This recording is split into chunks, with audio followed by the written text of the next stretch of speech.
Testing. Right.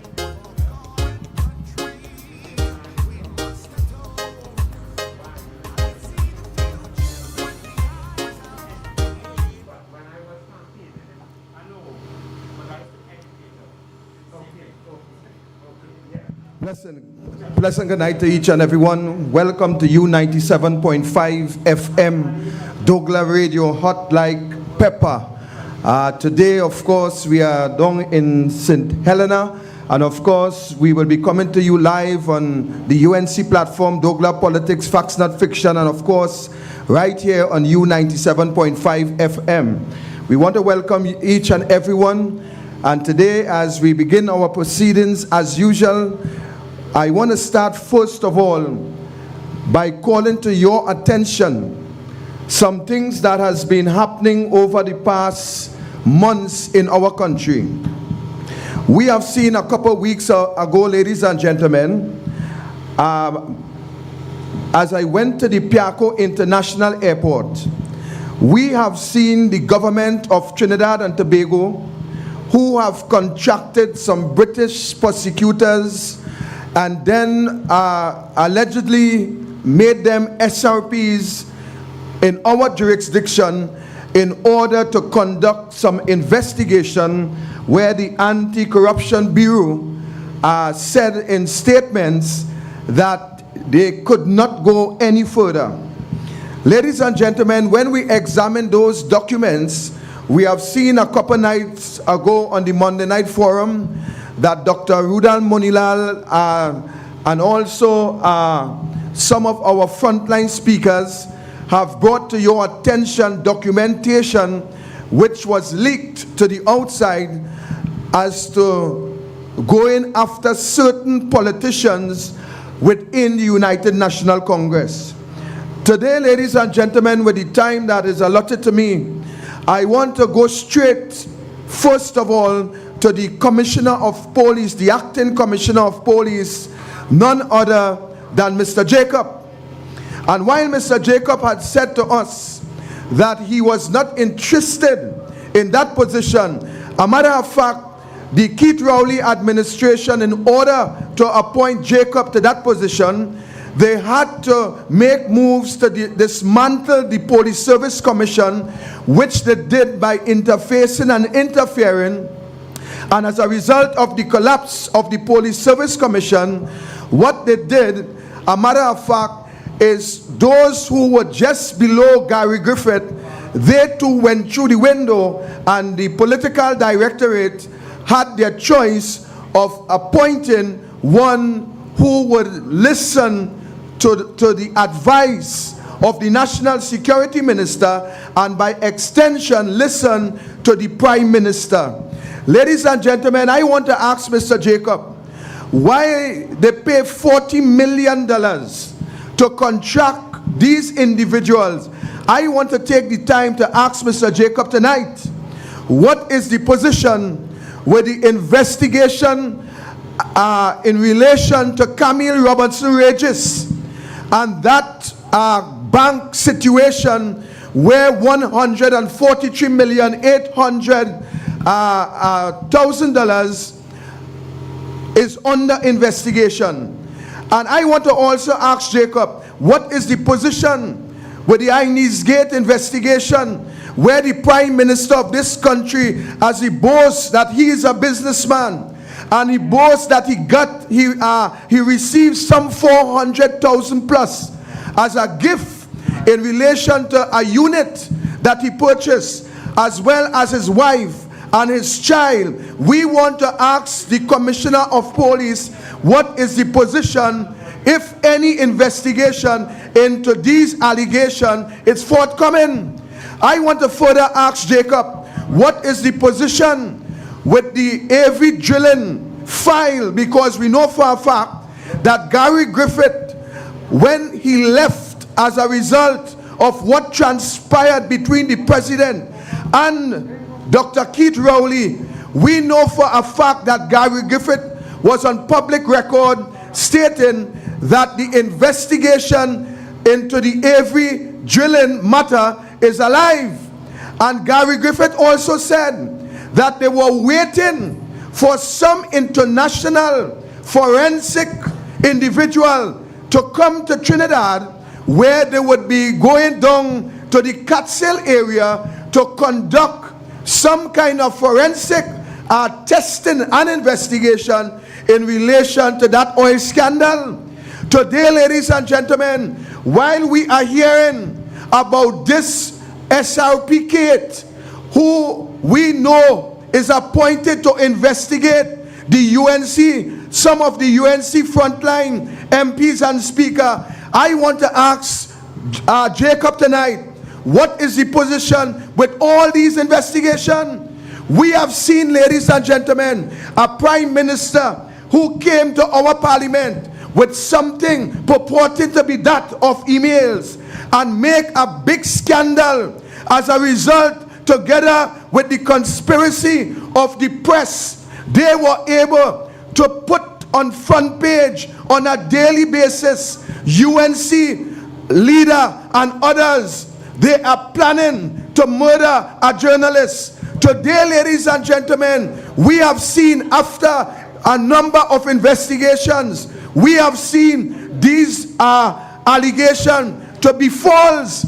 Today I am asking Mr. Jacob, how many of those individuals who are under investigation on the PNM side, how many devices they have seized, and how many devices that they are looking at emails with alleged corruption, millions of dollars in taxpayers' money, millions of dollars in your money going down the drain as a result of PNM corruption. Today, ladies and gentlemen, we have not heard one iota from the police commissioner whether or not investigation into all these allegations of wrongdoing by this PNM regime, if any investigation is taking place.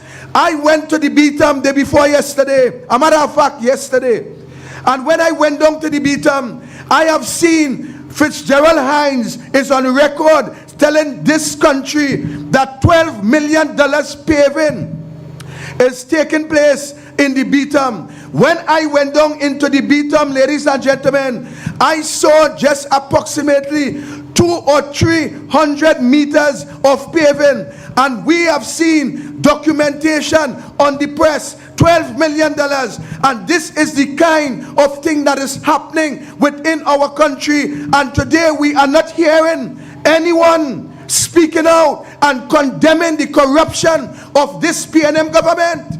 We have seen, ladies and gentlemen, that this government continue to demonstrate geographical discrimination throughout this country, and those independent institutions who we will believe will stand up and speak out against what is happening today, because every one of them receives some sort of financial assistance during the pandemic. Today, every individual, every independent institution in this country remains quiet with the wrongdoing of this PNM government. We have seen the president together with the prime minister misbehave at the highest stage of our democracy, and today we have witnessed the collapse of that said police service commission. And today we are not hearing about any investigation. We are not hearing about Bliss Sipasad statement. We are not hearing about members of the commission if they were interviewed by this commissioner of police, and statements have been recorded, and very soon some sort of prosecution will take place. But you see, in this country there is one law for the PNM and another law for us. That is what is happening today, ladies and gentlemen. The presidents continue to sit in a high office after she have misbehaved herself in public office, and today we are not hearing anything from those so-called constitutional lawyers. I would have expected a gentleman by the name of Ramesh Lawrence Maharaj, who we know in this country has taken up a number of constitutional issues in this country and was victorious. I was listening to hear what Ramesh Lawrence Maharaj have to say on this situation between the Prime Minister and the President. But you see, I want to tell you something. What is happening in this country? We have seen a high-ranking official of the Law Association, who is a senior counsel, who we would have expected to speak out against the wrongdoing of the President and the Prime Minister as a result of what took place. But what happened, ladies and gentlemen, is that they remain quiet, and next thing we know, they are appointed to positions in government, and that is what these independent institutions represent. These independent institutions, they are PNM-B team. I am putting on record tonight that these independent institutions who ought to be looking out at the interests on your behalf, who should be speaking out for you, the citizens of this country. When you examine the Constitution, the separation of powers will give these independent institutions the prerogative, the power to speak out against wrongdoing, to be that checks and balance in governance, so that you, the people, would be able to get justice. But we have seen, ladies and gentlemen, all that is taking place in this country. We have seen that every independent institution quiet. A matter of fact, when you examine the Senate and when you look at the appointments of the independent senators who was appointed by the President, you see, what you have to bear in mind is if the head mad, then the body will do mad things. The foot and the hand and the mouth and everything will perform according to the head. So if we have the head of state in this country, who ought to be the president, who ought to hold the Constitution in high esteem, who ought to protect the Constitution with her life, sitting as the head of state. And if that president could conspire with a prime minister, and as a result of that, ladies and gentlemen, we have seen the disaster and continue to see, because it's because of that misbehavior, that blunder. Today we now have in the acting commissioner of police office a man who will take, who will listen, who will act on behalf of the PNM. That is where we are. And that is why when the UNC take any form of protest action, any form whatsoever, what you will see, because of the interference of the police service, what you will see, ladies and gentlemen, is police on the advice and on the instruction of the acting commissioner coming out in their numbers to intimidate, to suppress, and even to arrest you, the public, for standing for what is right. But tonight, I want to say to you, let us not be troubled. Let us not be weary.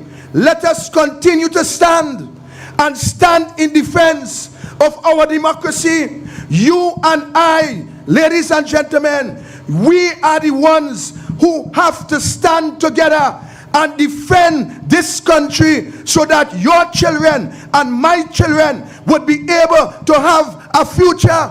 Because under Keith Rowley administration, I am saying to you tonight that there is no future for your children. There is no future for your grandchildren. And that is why we must stand and unite and stand together and fight this battle in order to allow democracy to be failed in this country. I urge you, ladies and gentlemen, there is a number of activities that will be coming very soon, and we ask you to stand and stand with us as we fight to defend this country. God bless you. I thank you.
constituency of Caroni East. Tonight, led by the Honorable Kamala Prasad Bisesa, the United National Congress continues its fight to save Trinidad and Tobago. Tonight, led by the Honorable Kamala Prasad Bisesa, we continue our struggle to stand for the people of Trinidad and Tobago. Tonight, wherever you are throughout Trinidad and Tobago, we ask you to join with us, because together you face the same burdens, you face the same dangers, and you face the same harm. Together, you face the same threat from Rowley's PNM. Tonight, we ask you to join with us as we stand up against the wicked, evil, and unaccountable People's National Movement. We ask you to stand with us as we stand against high food prices, high fuel prices, and discrimination. Tonight, brothers and sisters, we are joined by a very powerful lineup of speakers.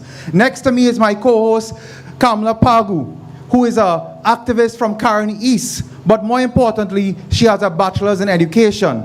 She is currently a law student. She's a writer for the UNC checklist, and also she's very passionate about humanitarian work. Let us welcome Kamala Pagu to the platform tonight. Thank you very much, Nicholas. All protocols observed. At this point in time, I would like to bring to the podium Alderman Vinush Sajiwan Maraj, a proud son of the soil in St Helena, a former party organizer of the United National Congress. Mr. Sajiwan Maraj has also served in the Senate and is currently an alderman of the Couva Tabaquite Talparo Regional Corporation. We'd like to invite Mr. Sajiwan Maraj for a prayer.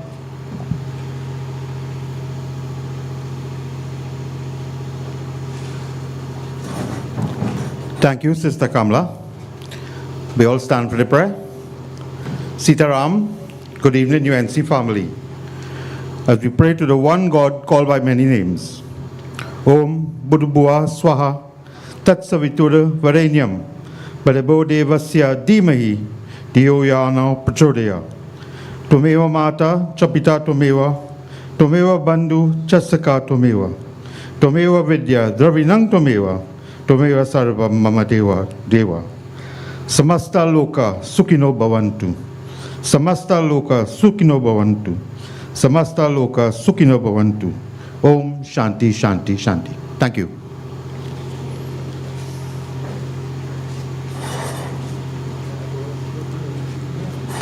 Thank you very much, Alderman Vinush Sajiwan Maraj.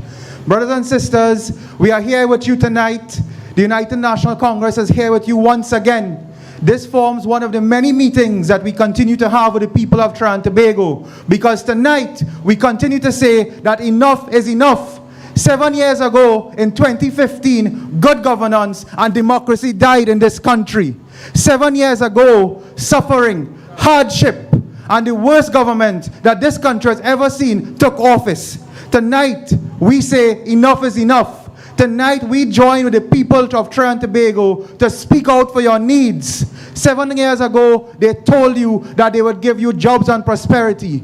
Now they are asking you to increase the retirement age. 7 years ago, they promised you safety. Today, it is murder and bloodshed every single day. Brothers and sisters, we in the UNC will not stand for it. Together with activists, we will speak out. The next activist has been a member of this party from inception. He has served in the trenches with us. He has served at every single level. He has been committed to the community and committed to many charity groups. Let us welcome Mr. Ramnath Gopichan.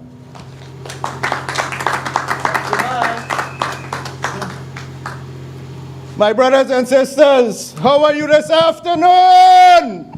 Yeah. Great, great, great. We say enough is enough. What do we say? Enough is enough. I'm not hearing you, and I want to hear your voice this afternoon. Enough. Because we say enough is enough. Let me hear you. What do we say? Enough is enough. I'm here to talk about a topic that is engaging a lot of attention. A lot of attention. And what is that topic? It's school violence. And you know what is more hurtful or frightening? It's not only boys you are seeing fighting, you are seeing girls fighting, left, right, and center. And you know the funny thing about it? It's like we accepting it. It's like we accepting it because it's a daily thing. And you would hear me repeating myself. Should we say enough is enough? We say no.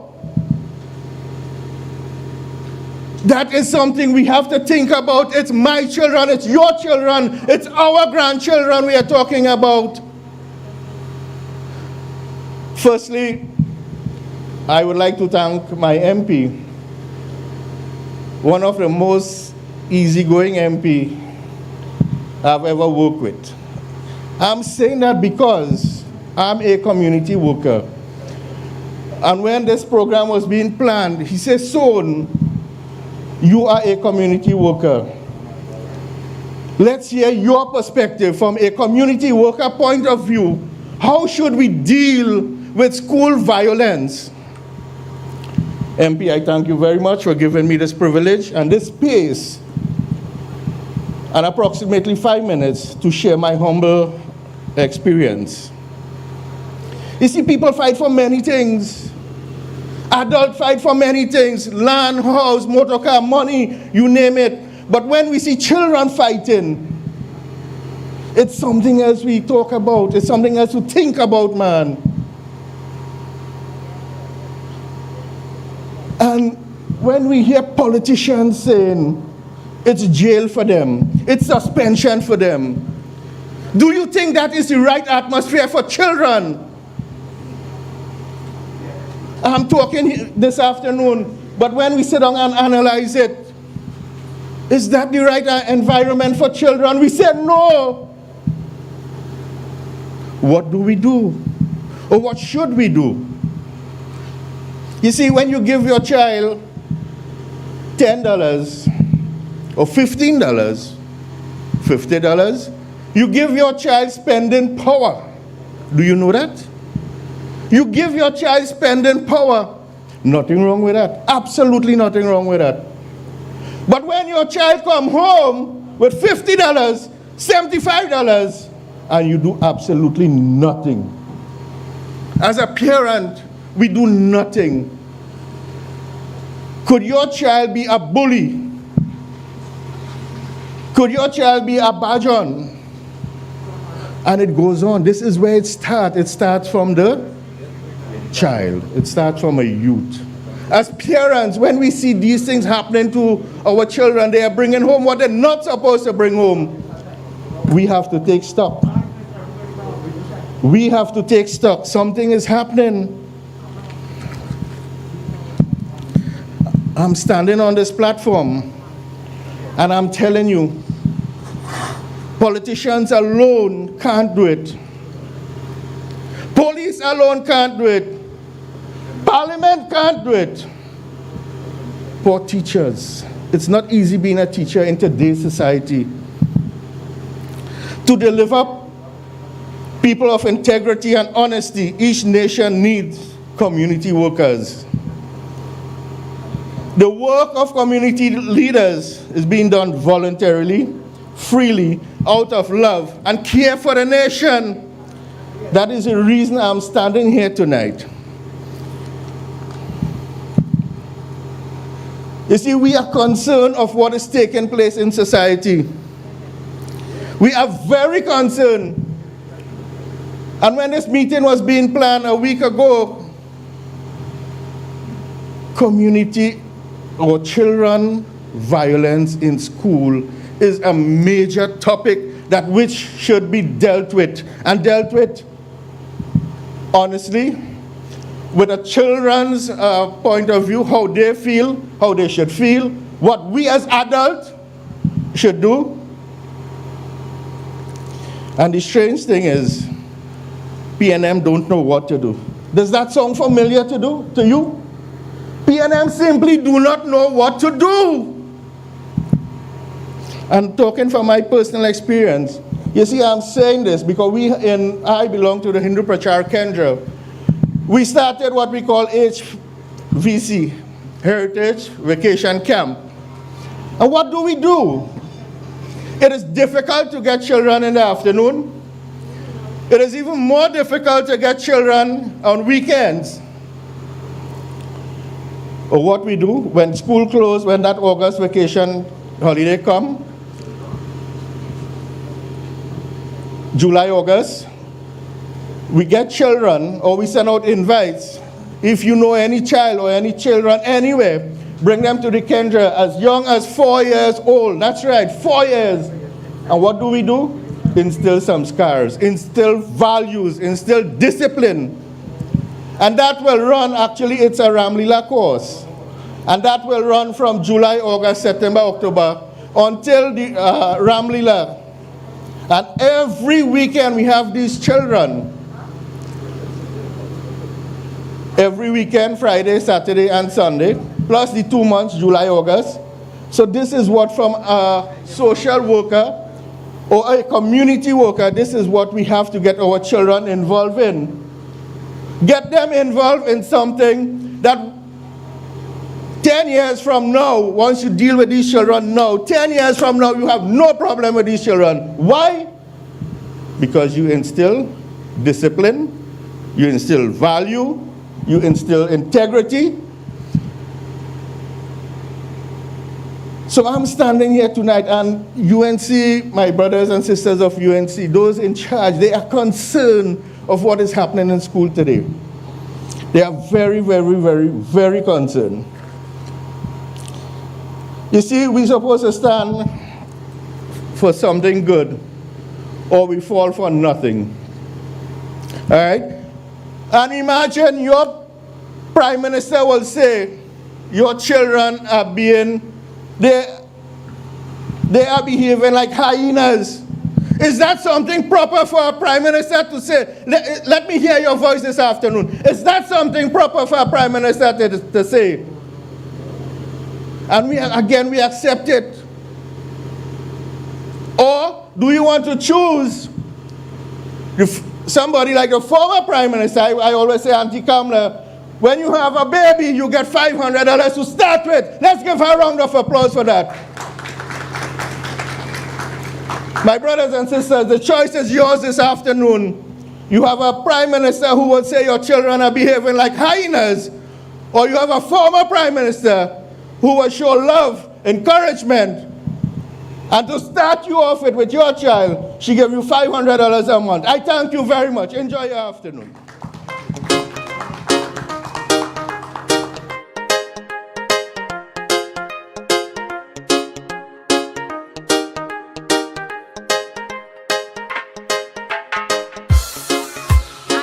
Just a taste of what's to come. So without further ado, I'd like to bring on our next speaker. She is a retired teacher and mental health professional who holds a BSc in psychology with a minor in human resource management. She also holds a BA in English and French. A mother of 2 boys. She's a resident of the Lalu Trees.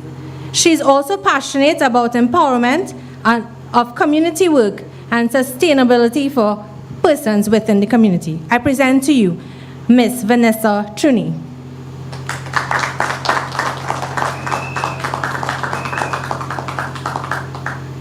Good afternoon, good evening. The Honorable Kamala Prasad Bisesa, SC, Political Leader of the UNC, Dr. Richard Citron, MP for Carney East, Councillor for Las Lomas, San Rafael, Mrs. Balmati Gosain, my councillor for Longdenville, Talparo, Ryan Rampasad, other MPs, senators, members of the local government fraternity, and all viewers and listeners, a special good night to you all. Esteemed ladies and gentlemen, I come before you today as a representative of my community, Lalu Trace Extension, Chinchin Road, Canupia. We are separated from Lalu Trace North by a bridge under Councillor Gosain from Lalu Trace. She represents the south section.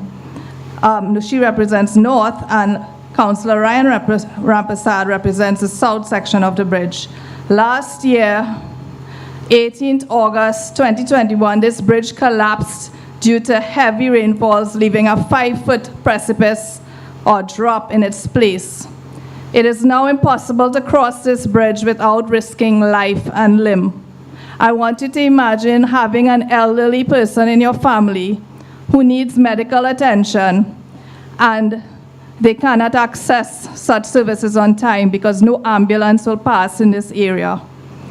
They could lose their life. Imagine a family member in this situation, especially in this pandemic, who needs medical attention. School children have difficulty now. As school has reopened, no buses want to pass in that area. Our children's education are at risk. Lives are at risk. And the government is neglecting us. Why? How come in these kinds of communities we do not see any action being taken to address the dilapidated roadways and the bridges that are collapsing around us? We have been reaching out for assistance for more than a year now, and our pleas have been neglected. Are any of you all happy with this present governance? Are you all satisfied with what is happening in this country? No. Do you all really think that everyone is being treated fairly? No.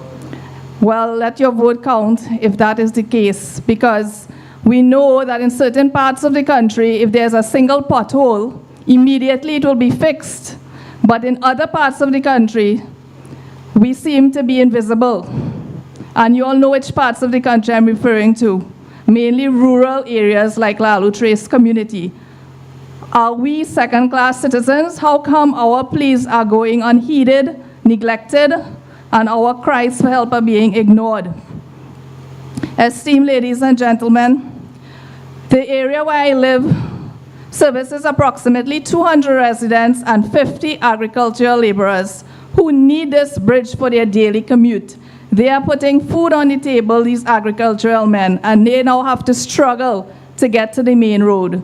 And with the rising gas prices, it is even more difficult because what would have been a 1-minute commute is now taking us at least 30 minutes because we have to pass through a long roadway which is in terrible condition, mashing up our cars and vehicles, and we do not get compensation for any of this from the government.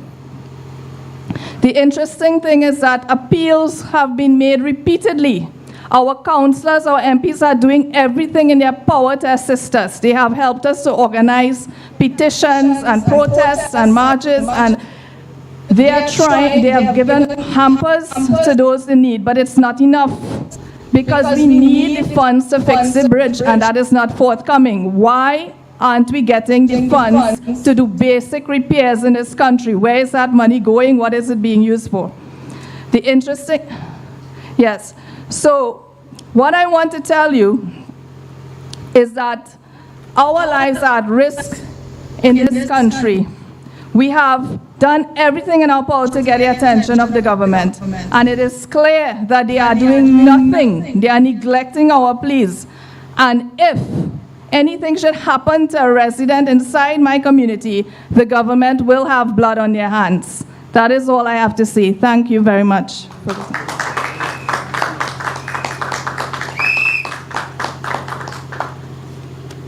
Thank you very much, Vanessa. And brothers and sisters of Caroni East, I want you to know that today is also Vanessa's birthday. And the mere fact that Vanessa is here on her birthday, it shows you the struggle we are facing in this country. When someone on their birthday can come out and stand for their country and stand for their community. Brothers and sisters of Caroni East, people throughout Trinidad and Tobago joining us tonight. We welcome you once more to TT Speaks in Caroni East.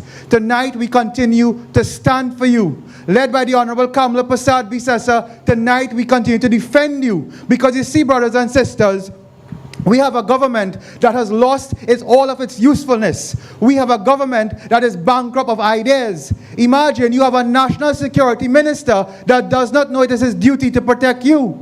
You have a minister of works and transport who admits that he cannot repair your roads. You have a minister of finance who has not had a single year of growth. Brothers and sisters, you have a government that is a waste of time. And together, from Caroni East, Caroni Central, Couva North, Couva South, East, West, throughout Trinidad and Tobago, we must continue to stand up and we must continue to remove them, brothers and sisters. Your next speaker, as you can see behind me, we have a battery of UNC soldiers, soldiers who fight for you night and day. But this gentleman has been a real veteran for the United National Congress. He has been a real veteran for the people of Couva and the Couva Tabaki Talparo Corporation. Let us welcome Councillor Ramchand Rajbal to address you tonight, the veteran, the Lion of Couva. Thank you, Chairman. Thank you very much. Good night, ladies and gentlemen, people of St Helena. The Honorable Member of Parliament, Dr. Richard Sicharan, a dynamic MP.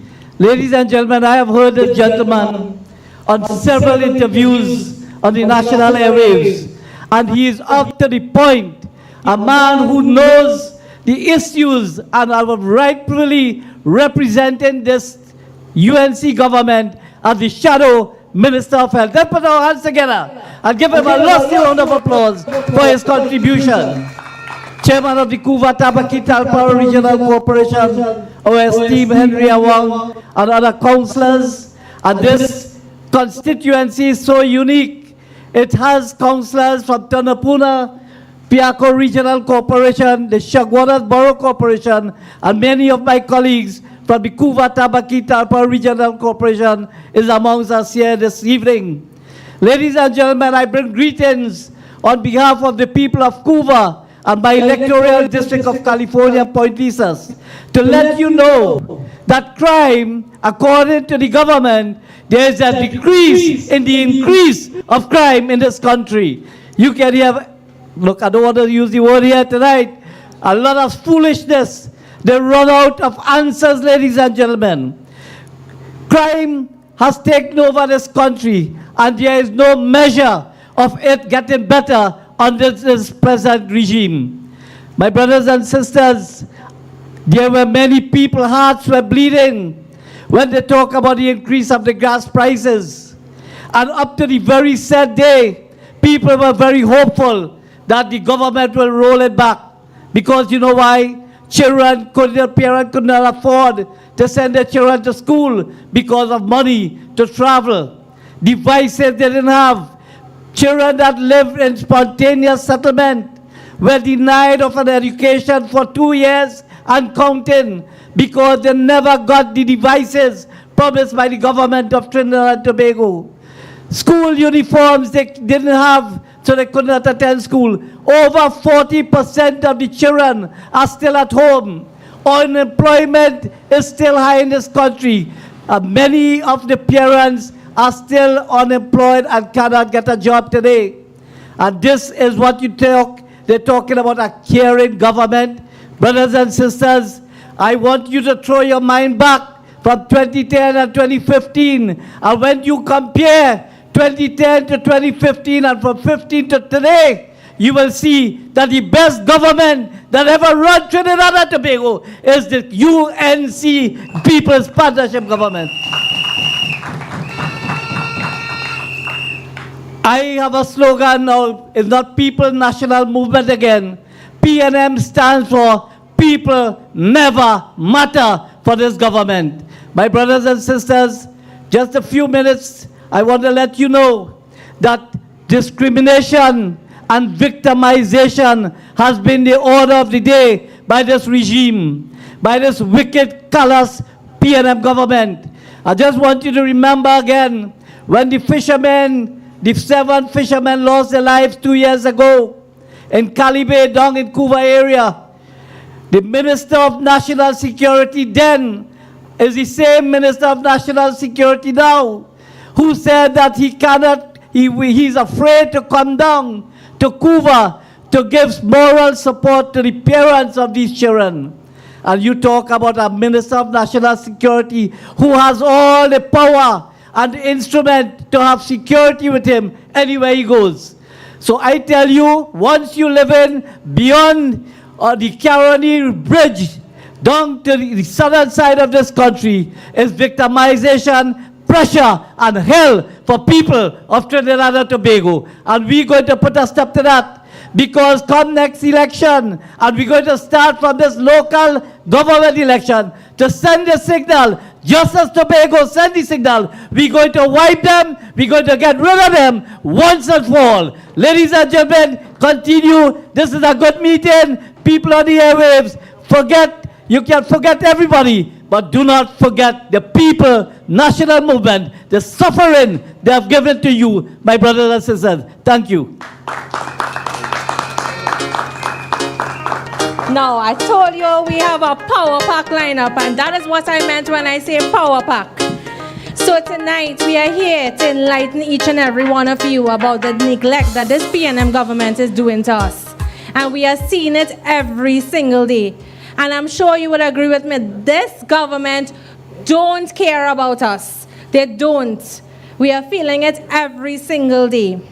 Our next speaker was a public servant, senior public servant, and previously served on the National Executive of the United National Congress. Additionally, he has served as chairman of the Caroni East Executive for over 20 years. Currently serving as an alderman at the Couva-Tabakit-Talpara Regional Corporation, I bring to the podium Mr. Chandrika Sahadev.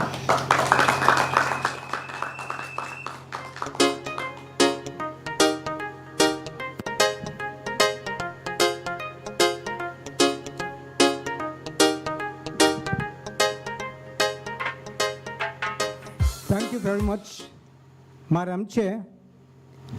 Member of Parliament for Caronies, the Honorable Dr. Rishi Sicharan, other members of Parliament, councillors, and aldermen, distinguished members of the head table, our vast viewing and listening audiences. I am happy for this opportunity to address you this evening, and I will utilize my time to speak on the important matter of the environment. This is a vital issue that the failed PNM government has not addressed throughout its 7 years in national office. Last Friday, as you may know, the world observed Earth Day, and there was not a single word from the Rowley's administration, not a single word. There was no effort at tree planting, beautification, or national cleanup. While climate is threatening small island states, our government couldn't care less about our environment. We are facing coastal erosion at a frightening rate. Our biodiversity and ecosystem are being affected tremendously. But our government remains silent and inactive. I speak as someone who 4 years ago initiated a curbside recycling project and was strongly supported by my colleagues at Couva-Tabakit-Talpara Corporation. Presently, the University of the West Indies and Swimcol are partnering with the CTTRC, Couva-Tabakit-Talpara Regional Corporation, to initiate a composting project where household biodegradables will be turned into compost and utilized as fertilizers for our plants. My brothers and sisters, it is time that all corporations and districts across Trinidad and Tobago get involved in recycling and composting. This will reduce the amount of waste going to our landfills, and concerned that our landfills are already over 90% filled.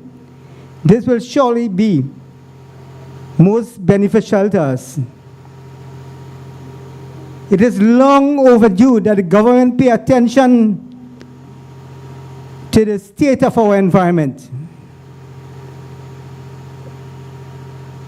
It is important to note that the government has not identified with the international soil campaign that is being promoted by our own Marshal Montano and the world-renowned Sadhguru. Other Caribbean countries welcome them to discuss this crusade, but not the PNM government in Trinidad and Tobago. On another point, ladies and gentlemen, today I call on the authorities to make the Green Fund more accessible to the people of Trinidad and Tobago who are promoting environmental and agricultural projects. The Green Fund is worth billions of dollars, not millions, billions. I ask that the Green Fund be explained to NGO and other organizations so that they could access it for their environmental projects. The fund could be used for reforestation, conservation, public education, and other environmental purposes. The fund is of no use to our country if we do not put it to proper, urgent use. I'll repeat this. The fund is of no use to our country if we don't put it to proper and urgent use. I also call for the passage of the beverage container bill, brothers and sisters. Millions, yes, millions of cans and bottles of beverage is deposited every month. To add to this, the poor performance of WASA also created a huge bottled water industry. Most of these containers are made with non-biodegradable material. They end up in landfills, in drains and roads, savannas, schoolyards, parks. They eventually in watercourses. One more minute again. This causes floods. They ruin our agricultural crops, they destroy the environment, and they make the place messy and unsanitary. Countries all over the world are dealing with this matter, but with the urgency that it deserves. But again, not this government, not this PNM government, they just don't care.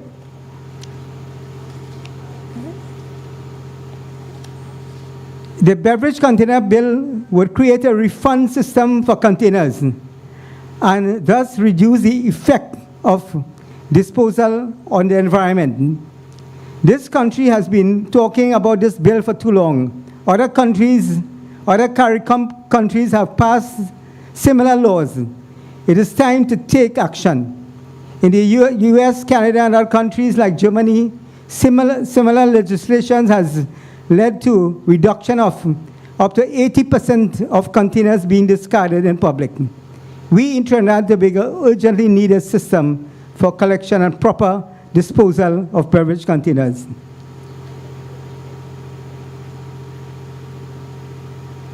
People must be given an incentive to recycle their beverage containers. We need an effective and structured process. Okay, I'll see how much I can leave out here. I would like to humbly recommend that we all raise our voices on this issue. You see, when there are heavy rains, it is we, the ordinary people, who suffer from horrible floods. Just this week gone, one of our councils were reminding me of this, so I put it in this speech tonight, caused by discarded bottles and plastics. The flood wipe out crops, ruin our school children's books, destroy our appliances, and devastate our communities. It is in our interest to demand action on the environment. This incompetent PNM government must stop lip service and must take decisive actions. We must insist that they do so. My brothers and sisters, I thank you for this opportunity to discuss this essential matter with you, and hope I get 2 minutes extra next time. I ask you to stay strong, to continue to spread the message of our great party, the United National Congress. We will soon return to national office to rescue our beloved country. I thank you. Thank you very much.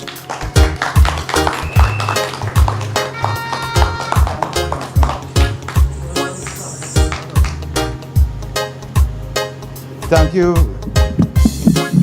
Thank you very much, Chandrika. And MPC Charan has just messaged all of us to say that you will be given 5 minutes extra in the next meeting. So, brothers and sisters, when you have a veteran like Chandrika standing up tonight, actually, you know things are serious. And as we meet here tonight, you see the numbers are growing. We are in a pandemic, but the numbers are growing because people are fed up of Keith Rowley. People are fed up of the neglect. People are fed up of the discrimination. You see, under Keith Rowley, Trinidad and Tobago has become a laughing stock in CARICOM.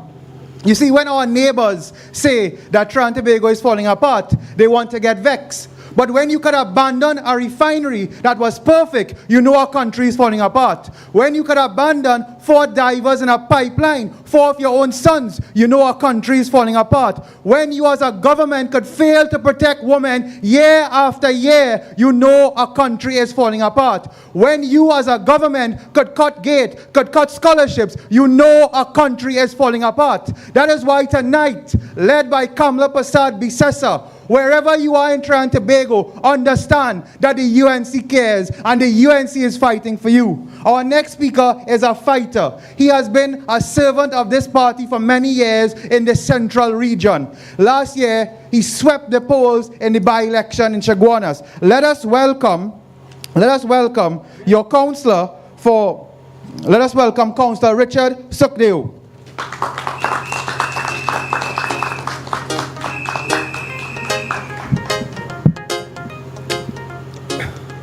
Honorable political leader, UNC colleagues and officials who are looking on, Honorable Member of Parliament Richard Sicharan, Chairman, councillors, ladies and gentlemen, good evening.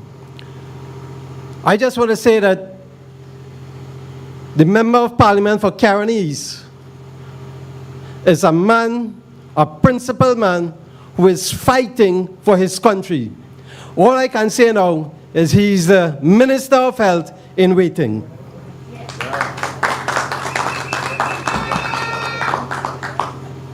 Ladies and gentlemen, we have a government that runs our country. And it is run by the People's National Movement. But what I would want to say is that PNM stands for People Negative Movement. Not my friend, People Never Matters. I'm saying it's People's Negative Movement. Constitutionally, we have a model of government. It's supposed to be a democracy. But we have a leader who operates as an autocrat, wielding power, and he takes upon on his own. And this has led to something nearly as a dictatorial state, where his friends and a small clique controls our treasury. What they have further done is that in Parliament, where laws are to be made, and sometimes they want to make laws to suit themselves, what they have done is they have whittled down the majority to a simple majority, from a 3/5 to a simple majority, to pass laws so that they can do what they want. Remember Prime Minister Rowley when he went to Australia and purchased a boat by himself. That is dictatorship, not following the laws of the country. This government continues to act with measures that affects our population in a negative aspect. Hence the reason I'm saying a negative movement.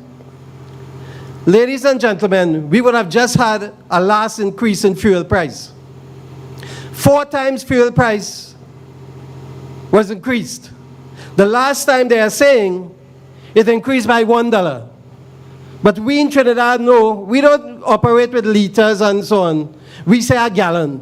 Prices really went up by $5 a gallon. That is the reality of it. And that is how it affected us. That is how it is negatively affecting each and every person here. Because each and every person use fuel for transportation. And what this has done, ladies and gentlemen, it has caused the rippling effects. It has caused devastating financial burden upon us citizens of Trinidad and Tobago. If the government was managing the economy better, the subsidy would not have to be taken away. Look at Barbados, look at Guyana.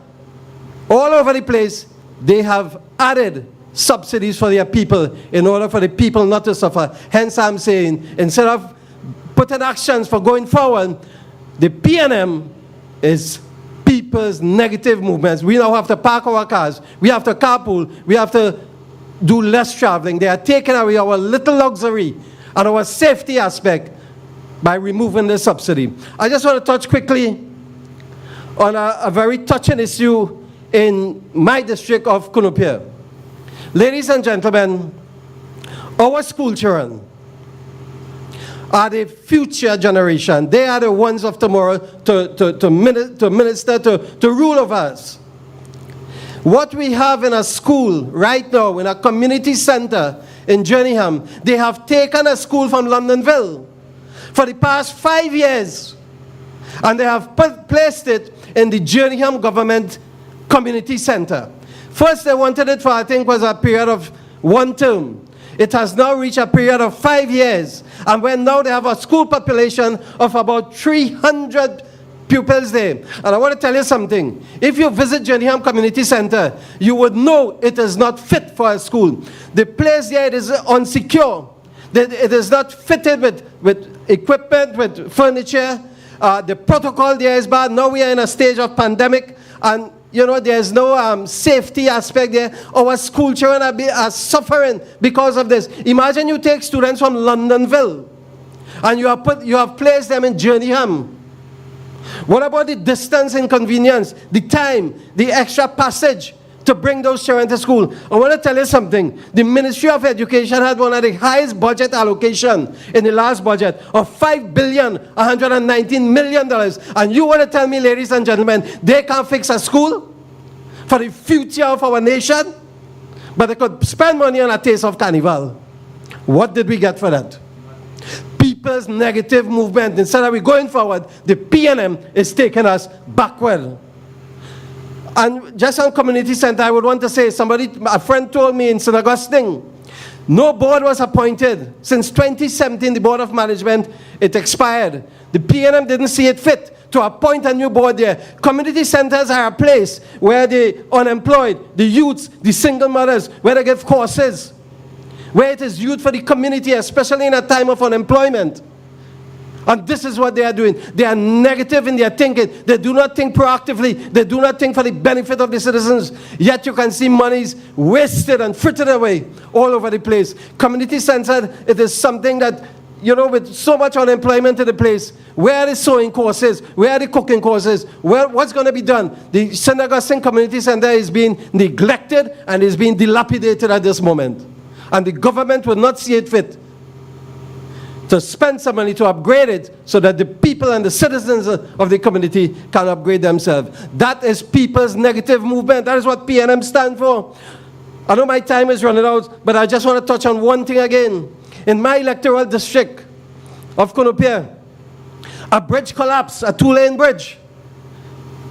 We begged the ministry, we pleaded with them from so many different, the member of parliament, the councillors, so many of us pleaded for a 2-way bridge to put a bridge there to replace that bridge that collapsed. You know what they did? And I mean, we are thankful for it, at least it's something. They put a Bailey bridge, a single lane. At the time of the installation of the bridge, we told them, we understood the volume of traffic. It was a pandemic time, so the traffic volume was slow.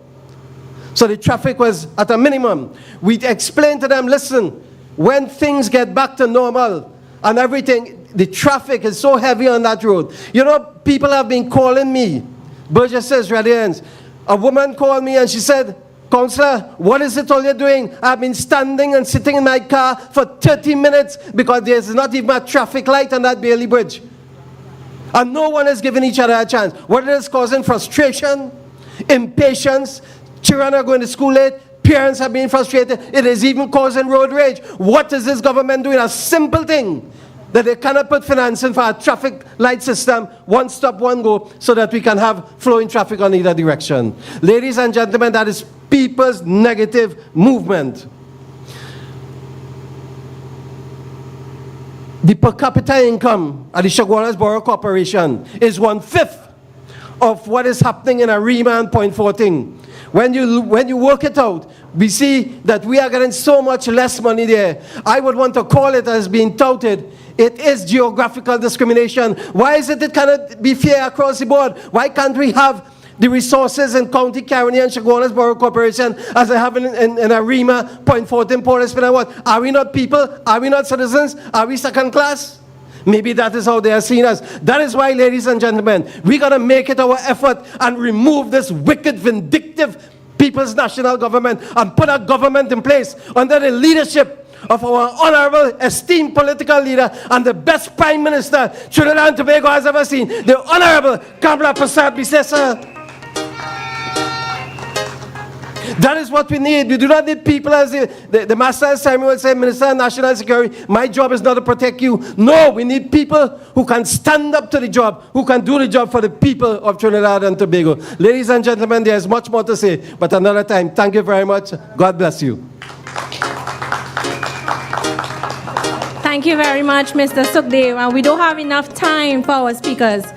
At this point in time, I want to acknowledge the presence of our chairman of the NATEX, Mr. Peter Kanhai, PRO, Dr. Kirk Mayhew, councillors of the Kuva-Tabaki Talpara Regional Corporation, who was already seated in our audience from the beginning. At this point in time, Mr. Sukhdev mentioned a point. He talked about our children, and they are the future. And I'm sure if our leader, Mrs. Kamla Prasad Bisesa, was in government, our children would have already gotten their schools, and they would have been happy, and they would have been running around in all those beautiful playgrounds that she created for our children. So, in our next general election, I am sure, and you are sure, that the sun will rise again. Our next speaker is a hard worker. She is always in the trenches. A proud mother. She's a counselor for the Las Lomas San Rafael district. Without further ado, I present to you Ms. Balmati Gosain.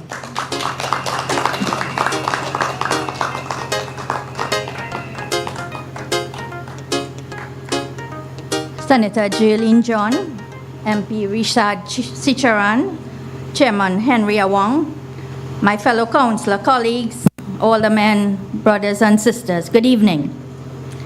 When I offered myself for service and was endorsed by the residents of Las Lomas San Rafael in 2016 and 2019, I expressed what I considered the E factor. That is, excited, eager, and enthusiastic to make significant local government changes and to create meaningful and lasting improvement to my community. But ladies and gentlemen, what I soon realized is that the entire system is designed to frustrate local government representatives, since local government bodies are at the mercy of central government for resources. Central government dictates the success and or failure of municipal bodies. Over the past few years, since the PNM administration came to power, namely 2015, they have deliberately set about the destruction of local government bodies, despite their fancy talk about local government reform and empowering councillors. The Minister of Finance, in the debate of the proposed local government reform bill, admonished the opposition for its position and made it out as if the generation of property tax would solve the problem of underfunding in the corporation. But this fly-in-the-sky approach, even if you implement that, it will take approximately 3 to 5 years to operationalize. You can't go and just say, tomorrow we're going to collect tax, you pay 500, you pay 10,000. Cannot work like that. It will take time. So in the meantime, you let the horse starve. Let the worst continue, and this is really the PNM concept of good governance. I will now elucidate to the general public and those residents of my beloved Las Lomas San Rafael what is the reality and impact of limited funding within our electoral district. These are the allocations under the fiscal year 2021-2022 developmental program, bearing in mind that this is designed to address new and novel infrastructural development within the whole electoral district. Roads and bridges, $3.5 million to be shared among 14 electoral districts at the Cuba-Tabaqui-Talparo Regional Corporation. When you divide that, you get $250,000. This $250,000 is insufficient to construct any local government road or bridges, and they are really in badly need of repairs. Can this sum of $250,000 replace the wooden bridge at Esperanza Trace Las Lomas? Can the sum of $250,000 fix that broken bridge at Lalu Trace that our sister spoke of earlier today? Can the sum of $250,000 rehabilitate the bad roads in my electoral district? For example, Boy Cato Road. We all know the condition of Boy Cato Road. Ramgoli Trace, Ramlal Trace, Balexis Street, Singh Avenue, Algu Trace, Wall Street, and hundreds of others within my electoral district in our pothole country. And these bad roads affect all of us, as we often have to go to the mechanic shop, buy parts to fix our vehicles, while many of us are still struggling to put food on the table. We have to pay bills, we have to send our kids to school, we have to buy medicine and so on. Ladies and gentlemen, this is a government that simply does not care about us. They only care about themselves, their friends, and their financiers. I have never known anyone stronger than my political leader, the Honorable Kamla Prasad Bisesa. So let us stand with her and bring change to our country. It is time to vote them out. Let us call election now. I thank you and good night.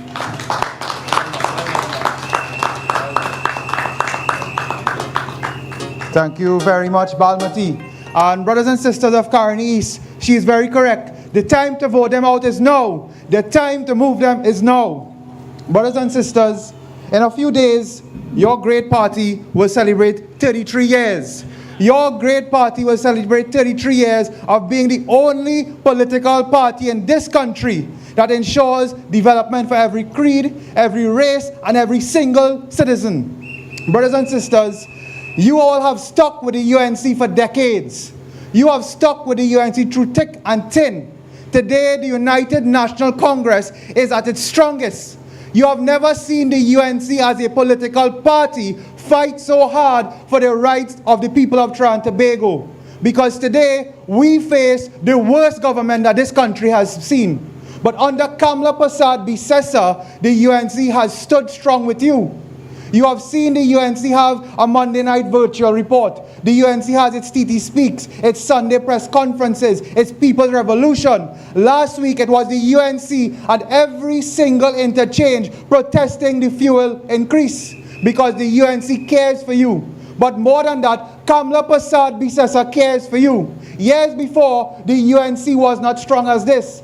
But there are those Mahani Makarams who will tell you that Kamla must go. There are those who will tell you that the UNC is not strong because they are jealous that they are not leading the UNC. They are jealous that they cannot stand strong as Kamla Prasad Bisesa. But tonight we tell you, come where you want, come from where you want, we will fight you and we will stand with Kamla Prasad Bisesa to defend the UNC. Brothers and sisters, the next speaker is a veteran in local government. He is a graduate of Queen's Royal College. He is currently pursuing his executive master's degree in sports management. This is his third term as the councillor for Londonville Talparo. He is also the vice chairman of the Cuba-Tabaqui-Talparo Regional Corporation. He is what I call my chairman of my constituency in La Joqueta Talparo. Let us welcome Councillor Ryan Rampersad.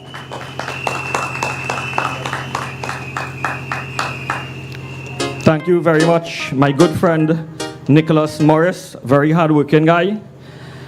Mrs. Kamla Prasad Bisesa, Senior Counsel, Political Leader of the United National Congress.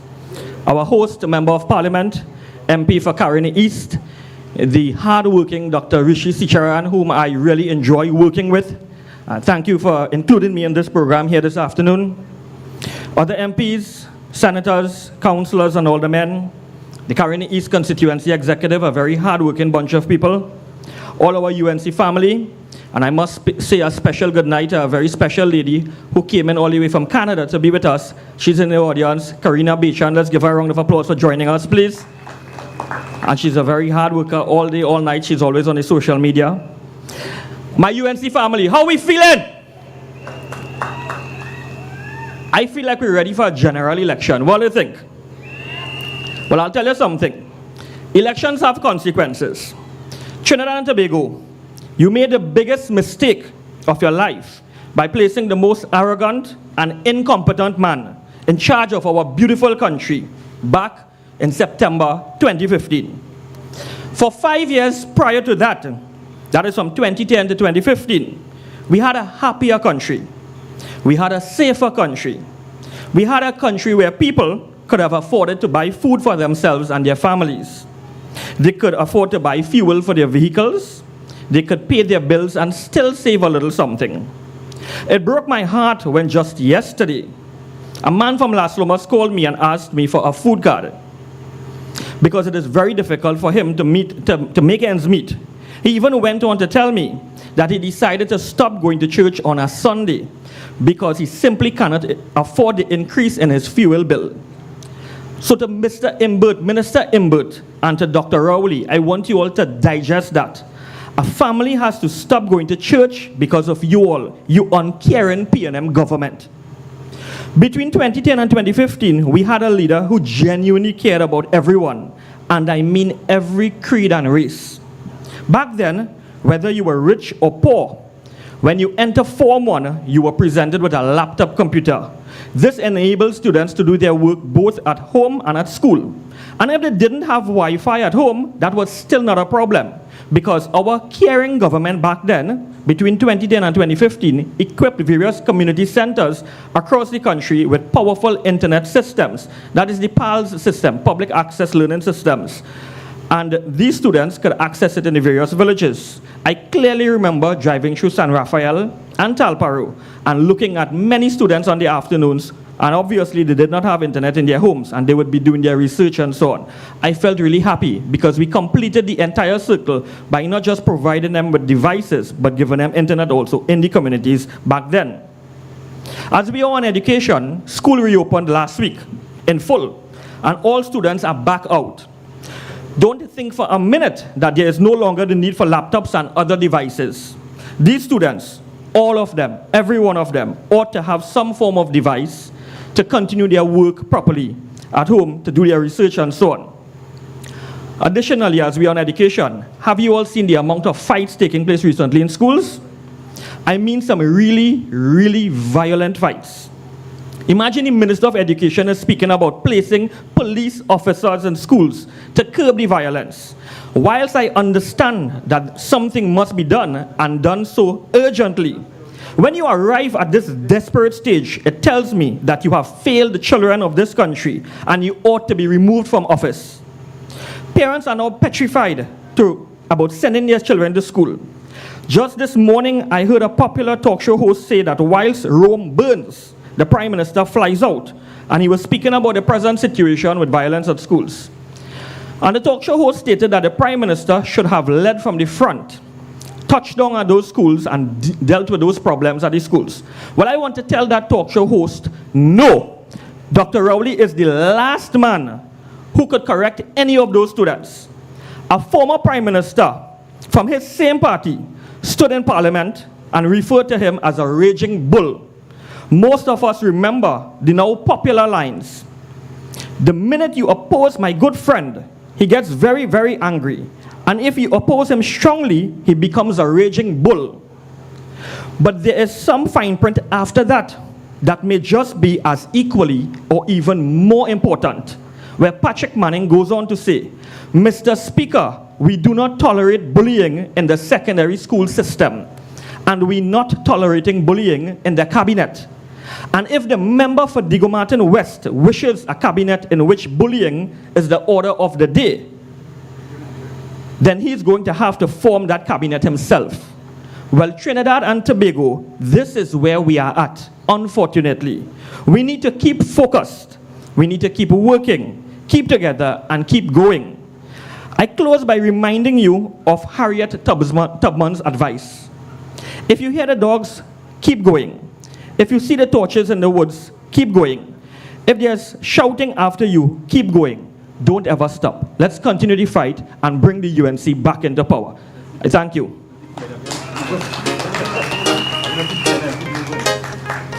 Thank you very much, Councillor Ryan Rampersad. And at this point in time, we want to acknowledge the presence of MP for St. Augustine, Ms. Khadija Amin.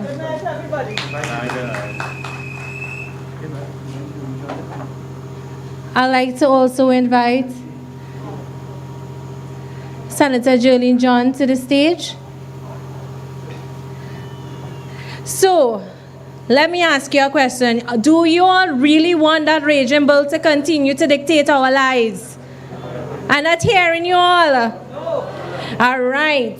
So our next speaker tonight is highly regarded in his community, a co-founder of the Ravin Saab Football League. This league has been in existence for over 23 years. This is a testament to Councillor Lezama's passion for improvement in his community. I'm privileged to welcome to the podium Kaparo Mamural Councillor John Lezama.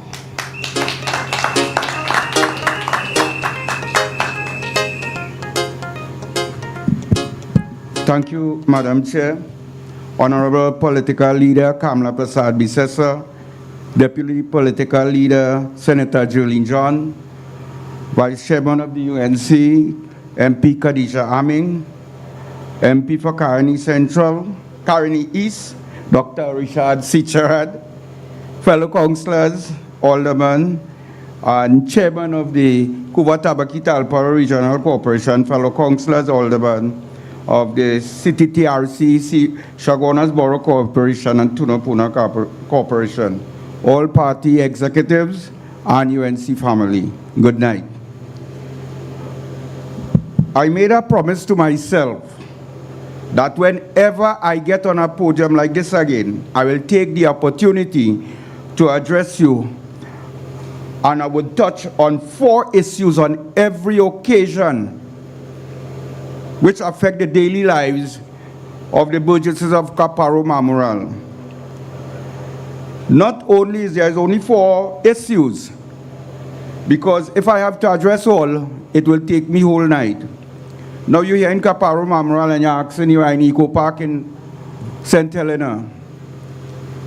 But part of Kaparo Mamural electoral district fall in Caroni East.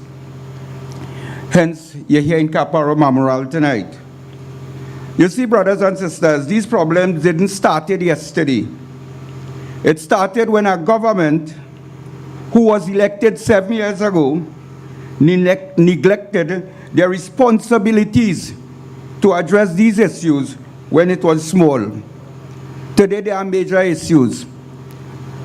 And we keep asking ourselves why it become major. It become major because of the incompetent government. And we'll keep having this once we keep voting for them. When regional corporations are not funded by central government, you, the burgesses, suffer, and you suffer dearly. You all have heard from my colleagues, letting you all know what we have faced on a daily basis as councillors in the city TRC. It is no difference with me as a councillor. Tonight, I would be brief because I only have 5 minutes. I cannot do like Chandrika and ask for another 5, but I have to use my 5.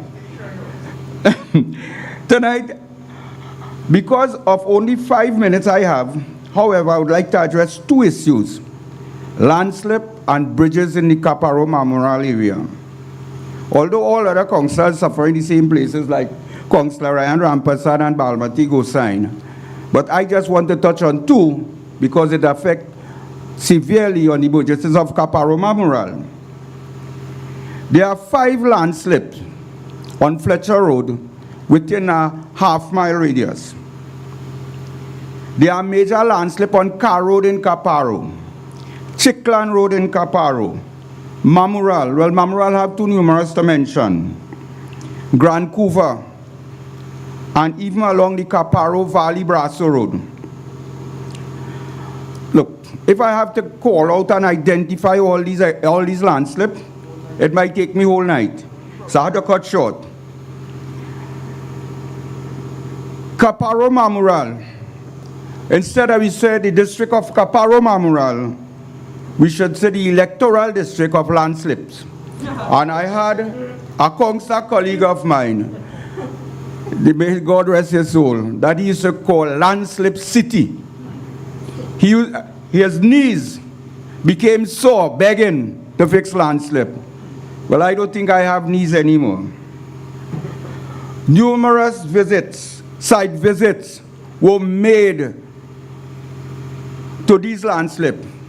To this day, nothing, absolutely nothing has materialized. And we keep begging. Only yesterday, along with the assistance of the residents of Fletcher Road and the CTTRC equipment, we were able to do some temporary backfilling to one of these landslips. You see, it have children from Ravin Sab, which connects with Todd's Road, where children attend Todd's Road RC school.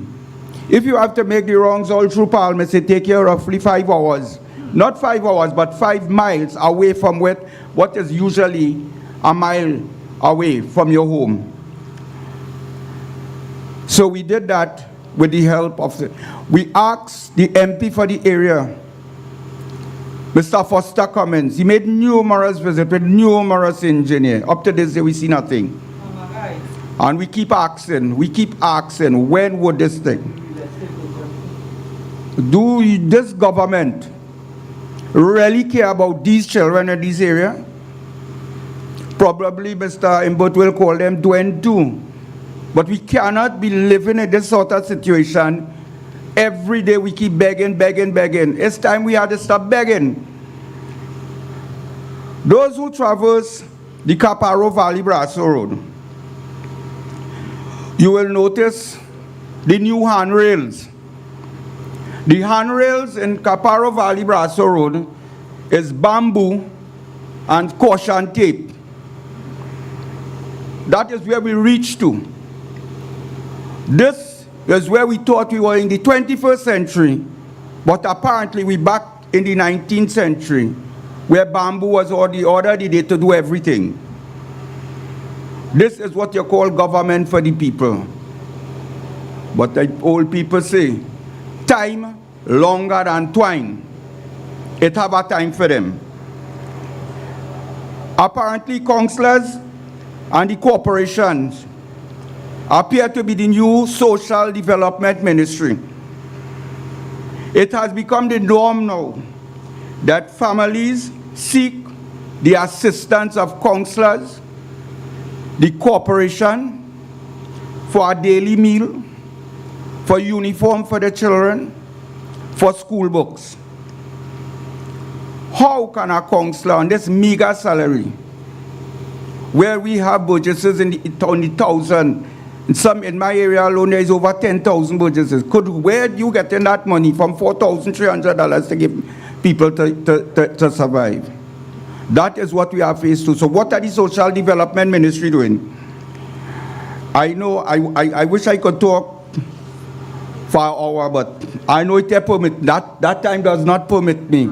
And they don't start watching me already. So, and when you're watching with Kokia, you know what you have to do. You have to wind up. And winding up, I want to leave you with this message. The people of Israel waited for centuries for a Messiah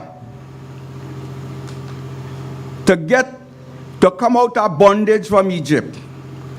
We, the people in Trinidad, don't have to wait for centuries. We have a Messiah. We have a Messiah in Kamla, Passad, Bisesa, and the UNC. They could take you, this vehicle could take you out of bondage. Enough is enough. Stand up and be counted, people. We are sitting too idle by. PNM would be making noise. You as members of UNC, make noise. Let your feet be heard on the street. But have a talk that Kamla and the UNC don't motivate you. But let me ask you, when you sit down in your house and you cannot give anybody, your children food, you can't send them to school, you can't eat tires and you have money to buy gas, that is not motivation? That is not motivation for you to come out there, put fire in your belly and come out? We are too quiet. You know, the other day, our minister asked for a tissue to dry a tear. That is what you want Kamla Prasad Bisasa to do? Take a tissue to wipe a tear and that will motivate you? People, brothers and sisters, the time to rise is now. If we do not rise, we will stay where we are. We need to get this government out and we need to get them out now. I thank you.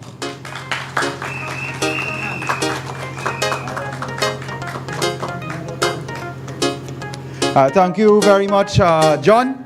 And tonight from this platform, we want to offer condolences to local government. You see, when you hear the struggles of the councillors of the UNC, I want to tell you something. Local government, after 2 weeks ago, is now dead because Faris Al-Rari will kill it. Faris Al-Rari is a failure as an Attorney General, and he will be a failure as a Minister of Local Government. You see, brothers and sisters, John was correct, because from Toko to Chagaramas is suffering. From St. Augustine to Separia is suffering. From Mayaro to Maruga is suffering. But brothers and sisters, tonight in Caroni East, we put Keith Rowley on notice. Your time is up. We put Keith Rowley on notice that Kamla Prasad Bisesa is coming back as Prime Minister, because the people of this country will not stand for your lies anymore. You went to Parliament with fake emails. They were a lie. You told us that you were not closing down Petrotrain. That was a lie. You come to talk about spying now. For sure, that is a lie. So tonight we tell you, the UNC will stand up against the People's National Movement. The next speaker is a young fighter for the UNC. He's an educator by profession. Councillor Richard Rampersad is an educator, and he educates young people. He's passionate about art, and he's keen in developing the creative abilities of young people. He himself has been asked to exhibit his own masterpiece art in the highest form across the country, including the Rotunda of Parliament. That's the talent we have in the UNC. Our work is showcased in the Parliament. Additionally, he serves as the UNC councillor for the electoral district of St. Augustine, South Piarco, St Helena, and has always shown a strong commitment to service, a breath of fresh air, a young dynamic fighter. Welcome, Councillor Richard Rampersad.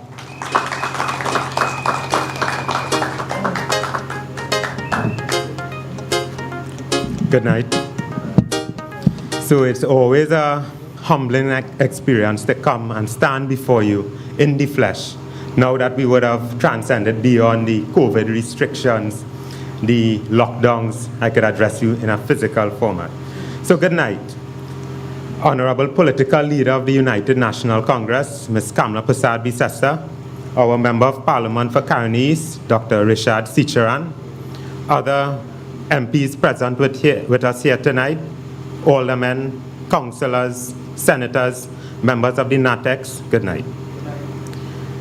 Tonight I speak to you about the challenges and overcoming challenges. Today I speak to you as your trusted counselor. I speak only to share this journey of transformation and advancement, which is my mission to make my burgesses and their living experience a better one. The callous and cold treatment meted out to citizens of this country by the PNM makes my tongue twist with bitterness and my eyes sting with stress. This overpowering oppression by the PNM is a burden as heavy as 1,000 giant rocks resting on my soul. And I say these words with a very heavy heart. Can you feel that weight suffocating us all? Can you smell that scent of stagnation? The ineptitude of this PNM is what plagues us all, and paving a way through this dictatorial dirt of the PNM regime is what I have been trying to do. along with my Burgesses. Far too long, drainage issues have been draining the life out of the people here in St. Helena. I keep my eyes focused on the embankments and the water courses such as the Balata Ravine, the El Carmen Main Drain, and the Caroni River. I know some of you here tonight are still fearful of a repeat of the October 2018 flooding, even the Friday 30th July 2021, as well as the Monday 16th August 2021 flooding. It has become a matter of great concern since it was only one night of rainfall that resulted in so many persons being affected.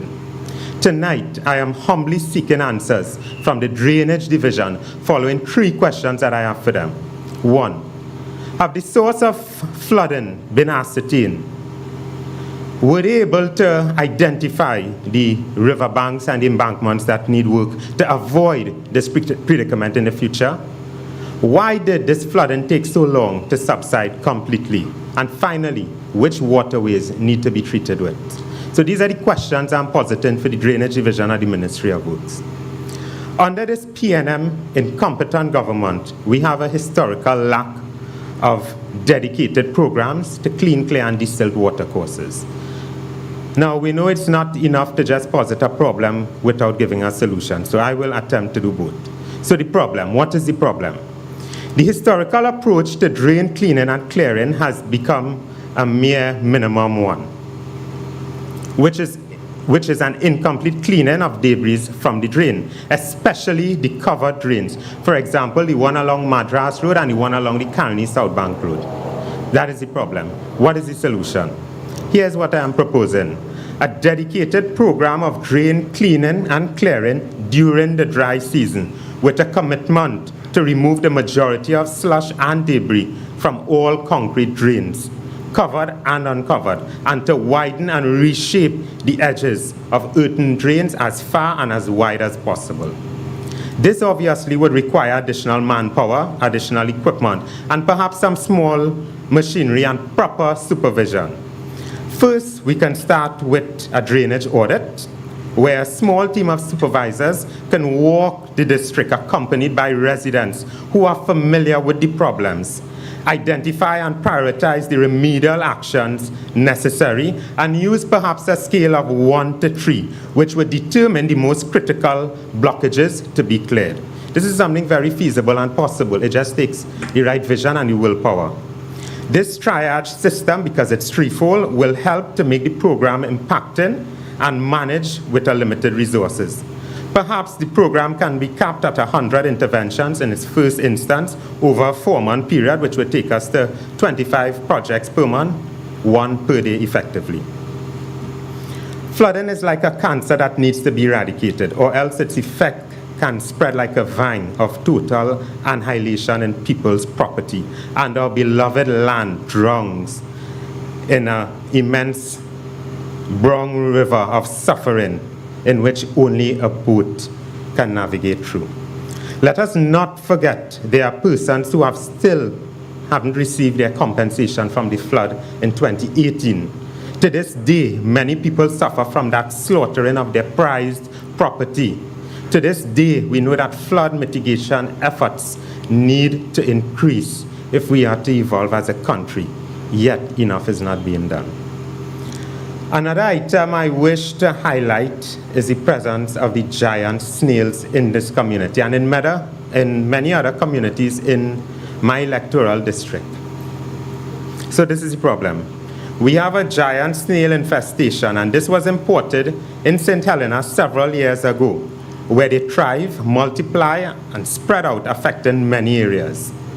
St. Helena is a rural community, as we all know. Farming and vegetable production is still very popular here. The giant snail decimates vegetable crops in the El Carmen area, to name one particular street, perhaps even the Constantine Road, where I know some of you are from. It is impossible, as we know, to completely eradicate this pest. However, I still think that it could be controlled. So that is the problem. What is the solution? Residents should be encouraged to call and report the presence of giant snails or send WhatsApp messages to specific numbers identifying location. Now, based on that data coming through this medium, there can be liaison with the UTT and other technical resources for professional guidance on how do we treat it and eradicate this crisis. We can arrange periodic meetings, perhaps once a month, in various areas where data suggests a problem exists, to eradicate residents and educate residents rather on low-cost approaches to controlling the pests. You can apply salt, you can throw chloride, bleach, etc. A higher level intervention can take place with the Ministry of Agriculture, informing them of the problem and requesting a programmatic intervention, such as provision of subsidized snail bait. To this day, I'm unsure whether the Ministry of Agriculture and or the Ministry of Health has a robust snail baiting unit. I know at the TPRC we do not have one. I believe roads should not abuse our tires or only offer us arduous journeys. Fortunately, I was able to complete paving in certain parts of my district. However, with the absence of funding, many projects are still outstanding. Tonight, I call on the Prime Minister to consider allocating some of that money which is being used to pay rent for his colleagues in Port of Spain and allocate some of that in local government. It has been over 2 years I've been clamoring for repairs to the manhole covers and pavement along Madras Road. There are several manhole covers that have been damaged and still in need of replacement over 2 years. There are also some short sections of the concrete pavement along the Carney South Bank Road that require repairs to make the pavement more usable in both the eastern and western side. I continue to dream of a district where cars do not slip in deep potholes and a space where silt does not slide into drains and exacerbate flooding. I will continue to use every ounce of my being to serve you with passion and pride, as the satisfaction of my people is what matters most to me. Tonight, I thank you for your support, and I thank you for your cooperation and your appreciation.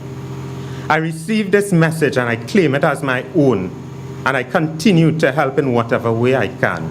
I believe that the shining light of the UNC in this quagmire of problems can continue to fester as a result of which continue to fester as a result of this callous PNM regime will bring healing to our nation. I am doing my part to assist. I continue to make myself available and accessible. I am your counselor, and together we will make our beloved country of Trinidad and Tobago shine again. I thank you.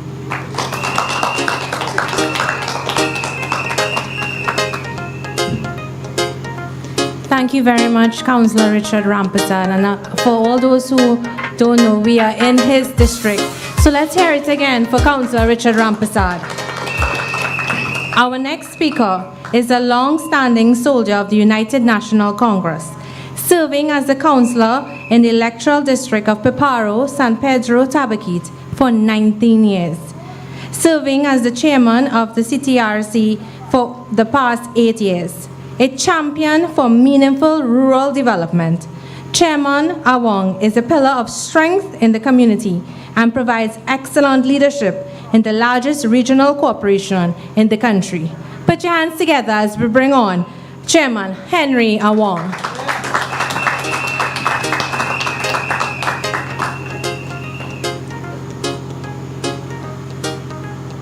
The political leader of the United National Congress and leader of the opposition, the Honorable Kamala Persad-Bissessar, Member of Parliament for Caroni East, the Honorable Dr. Rishi Sicharan, Member of Parliament for St. Augustine, and my sister in politics for the longest while, Sister Khadija Amin, Deputy Political Leader of the United National Congress, Sister Julian John, my councillor colleagues all, and I'm always proud of my Cuba Tabaki Talparo councillors. They are always out here in their numbers. Let's hear it for them. I like to communicate at times through telling stories and so on, and my colleagues will know that. I think is a good way to get my message out. So I want to start by telling you, I grew up in a little village named Lasatau, just off Flanagan Town in central Trinidad, adjoining another remote village named Brasso Venado. Between these two communities, we would have a population of about 300 or so persons living. Those of my generation grew up without the basic amenities such as electricity, water, community centers, extremely bad roads, lack of employment opportunities, etc. Lots of people in the village look like me, minus the dreadlocks. I always had a keen interest in politics because I realized very early on that politics determines the price of bread, the quality of roads you drive on, the quality of education your children or grandchildren will be given, the opportunity to obtain, your sense of security and family well-being, job opportunities, whether or not you can put a roof over your family's head. But you know what used to happen in the village of Lasatau during the election time? I want to say this very easy. They all would go and vote PNM. Back then, they didn't have none of those amenities and so on, but they used to go and vote PNM. I, as an individual, refused to go and vote, although my elders tried to get me to do so. But why should I? I used to ask myself that question. Were roads bad, no water, no electricity, no community center, no play parks, no recreation grounds, but you're asking me to go and vote for a government like the PNM, who was in power at the time. I subsequently started to get involved in the village by organizing youth groups, then went on to join the village council, and shortly after became its president. One day I decided to pen a letter to then MP for the area, Mr. Nizam Mohammed. Yes, the same Nizam Mohammed of Tabla Head fame. I invited him to the village to hear of all the issues, but with the PNM in power, we did not make much progress. But we persevered until the advent of the People's Partnership in government. With Kamla Persad Bisasa as the Prime Minister, we saw tremendous progress.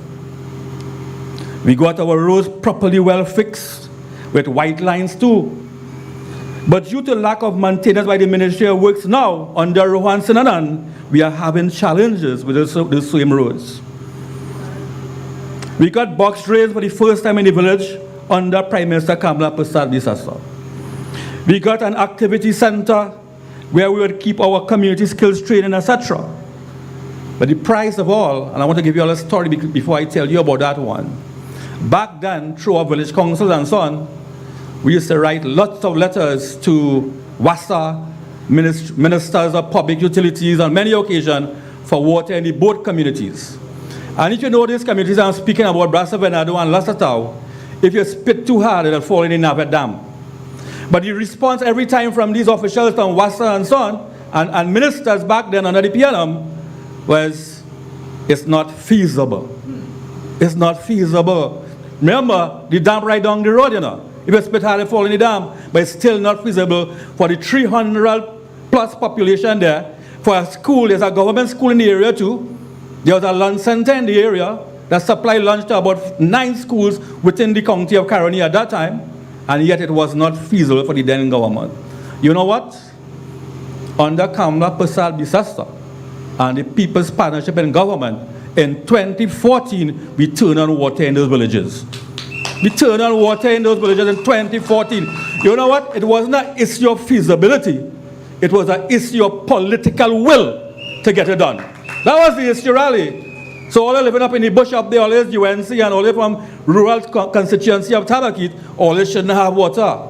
That's the philosophy and thinking of the PNM.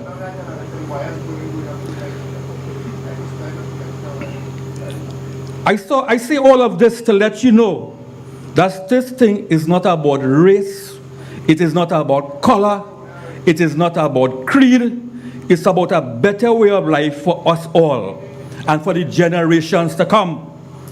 That's why under the UNC, back then, Mr. Pandey initiated the Heritage Stabilization Fund. Somebody tell me it was the Interim Revenue Stabilization Fund, and then when Manning came in 2007, he changed it to the Heritage Stabilization Fund.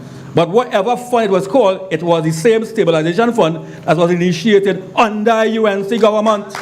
Under UNC government. And now I heard my leader recently speaking on the Monday Night Forum. They drained it. They drained it. The PNM, this Rowley PNM.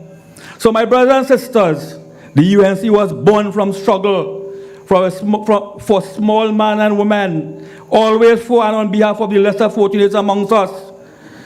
That's why I will always remain a UNC. And as they call him in my community, look, the UNC Rastaman. I always say a government and a leader should be judged by a social conscience. And when you compare the social conscience of who we have now as a prime minister to the one we had before under the People's Partnership government, the Honorable Kamla Persad-Bissessar, the best prime minister we ever had, you're comparing chalk and cheese. You're comparing chalk and cheese. I want to talk a little bit about recreation grounds because something happened a couple of weeks ago that I want to talk a minute about it and share. When you have 7 local government practitioners on one platform, you may run the risk of duplicating, so please forgive me. I noted recently that a big-name news anchor for one of the main national television stations came down to Las Lomas to do a social media live broadcast on a recreation grounds there. And nothing is wrong with that. But I want to stand in defense of the council for the area, the hard-working Balmati Gosain, a woman who posts her contact number on Facebook for a person needing a meal to call her. What you want more from a councillor like that? You know, she posts on her Facebook page, people who need a meal, call me on this number. If you genuinely need a meal, I remember that and I noted that. That is a person with a social conscience.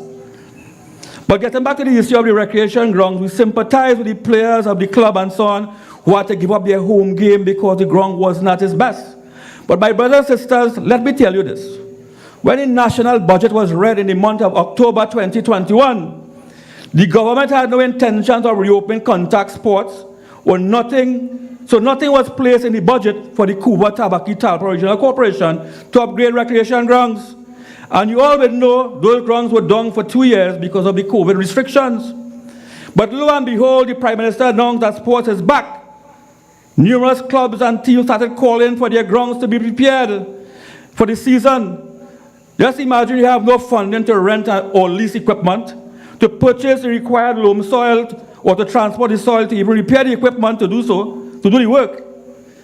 And for those who are not aware, the Cuba Tabaki Talpa Regional Corporation has 104 recreation grounds under its control. I wrote to former Minister of Rural Development and Local Government Senator Kazim Hussain for assistance from the ministry to have these recreation grounds prepared. But to this date, I have no response, none whatsoever from either the former minister or the new minister, Faris Al-Rawi. None whatsoever. And this is the letter here. I have a copy of the letter that I wrote it down. And let me just say this, when the new minister came in office, the media called me and said, what's your thought on this new minister coming in? I said, the taste of the pudding is in the eating. And after 2 months plus, I'm still not impressed.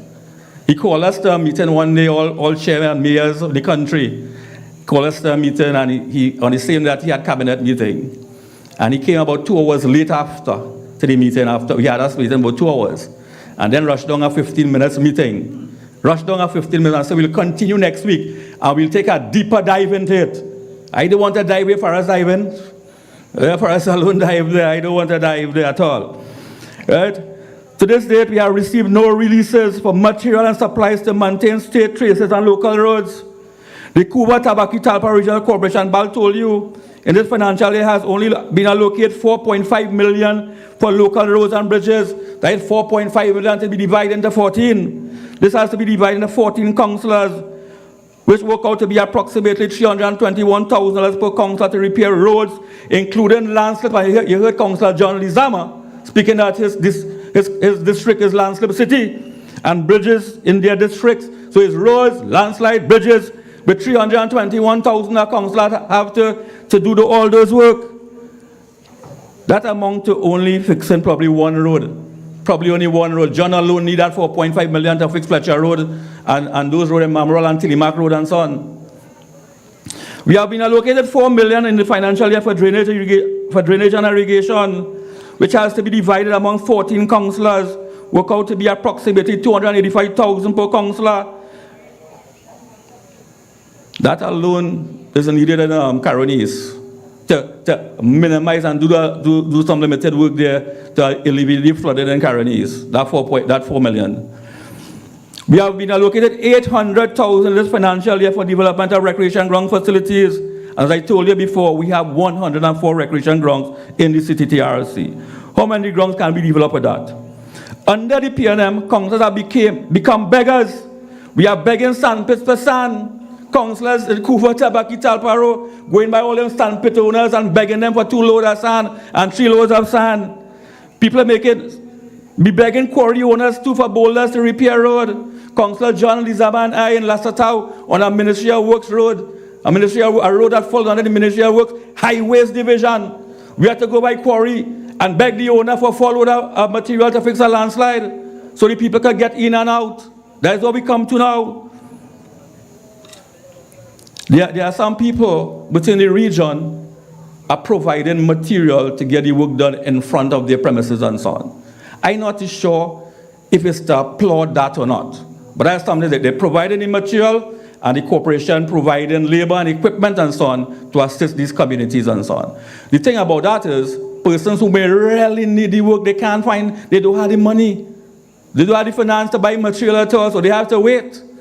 They have to wait. In Lasatau, that same landslip, the villagers, they make chichi. Poor hungry villagers, most of them are little farmers and gardeners and so on. They had to put up money take out money from their pockets to buy material to fix the Ministry of Works road. That's what we come to now under the PNM.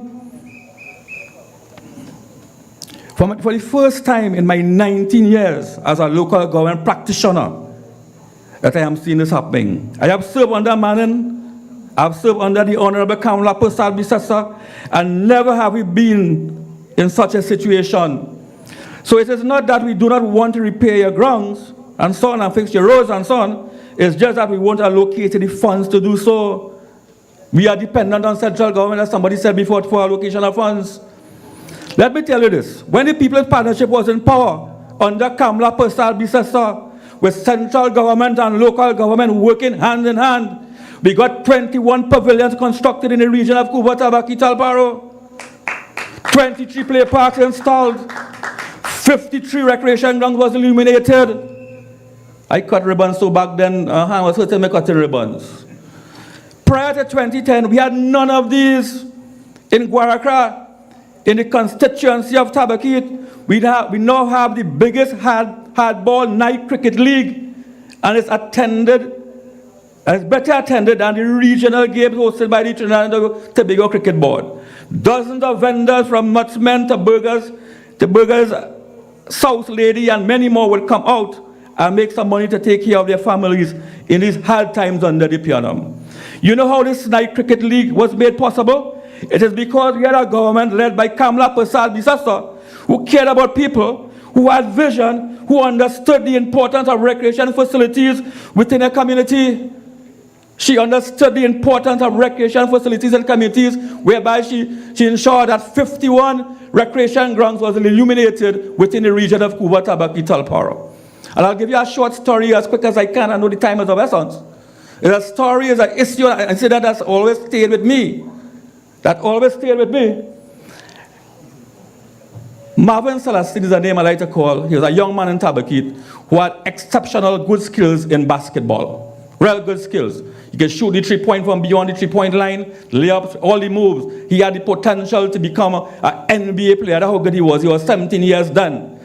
Under Mr. Pandey and the National Gas Company, we got a brand new basketball court constructed in Tabakit. Brand new. And the NGC funded a basketball league then.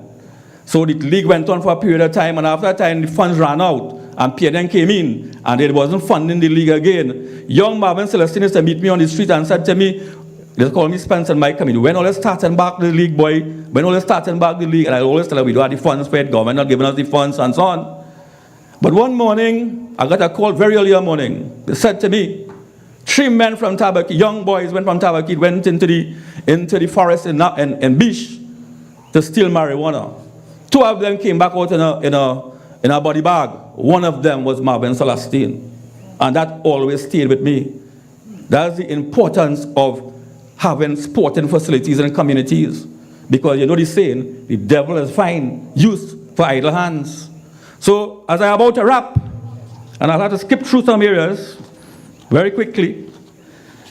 In conclusion, my brothers and sisters, very shortly you'll be called upon to make a very important decision that will affect your lives and those of your loved ones one way or the next. The decision you make will affect your lives and the lives of your loved one one way or the next. The people are fed up with this waste of time PNM under Keith Rowley. They're telling me that every day. They are saying that Keith Rowley must go.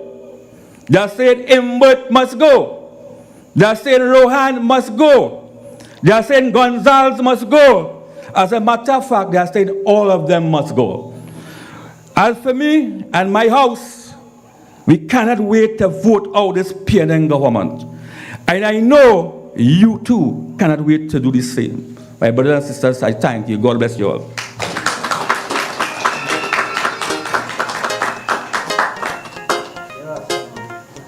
Thank you very much. We'd also at this time like to welcome our Deputy Political Leader, Senator the Honorable Jolene John. Make some noise for Senator the Honorable Jolene John. Brothers and sisters, we thank you, Chairman Awong, one of the best chairpersons local government in Trinidad and Tobago has ever seen. And he said something very important. History will judge us. And when history judges Kamla Prasad Bisesa, she will be judged as the best prime minister this country has ever had. She will be judged as the best political leader the UNC has ever had. So all of our detractors, until the day you can have a record like Kamla Prasad Bisesa, either sit down or get out. Brothers and sisters, before COVID, they blamed Kamla. Then they blame COVID. And now Keith Rowley is blaming the war in Ukraine. But do not be fooled. It was Keith Rowley who brought back property tax. It is Keith Rowley and the PNM who has increased fuel prices. It is Keith Rowley and the PNM who has ensured that your food prices have gone up. Brothers and sisters, the People's National Movement is at war with the people of Trinidad and Tobago. And together, we must defeat them. The next speaker is a warrior. They've given me a bio to read for this next speaker. You know, so on the bio they have that this next speaker is a former acting chairman of the UNC. She's currently the vice chair of the UNC. But Khadija Amin is more than that. Khadija Amin is a child of the United National Congress. She has fought for this party. She has even made jail for this party. She has been one of the youngest local government councillors.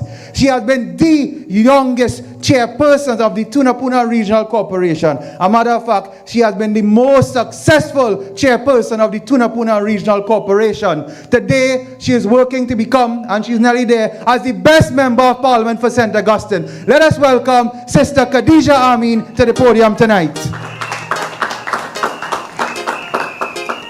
Thank you very much, my brother Nicholas Morris, also a champion in the United National Congress. A special good evening to our political leader, the Honorable Kamla Prasad Bisesa, our host tonight, my colleague and neighbor MP, Richard Sicharan, Dr. Richard Sicharan, a dentist and an extraordinary human being.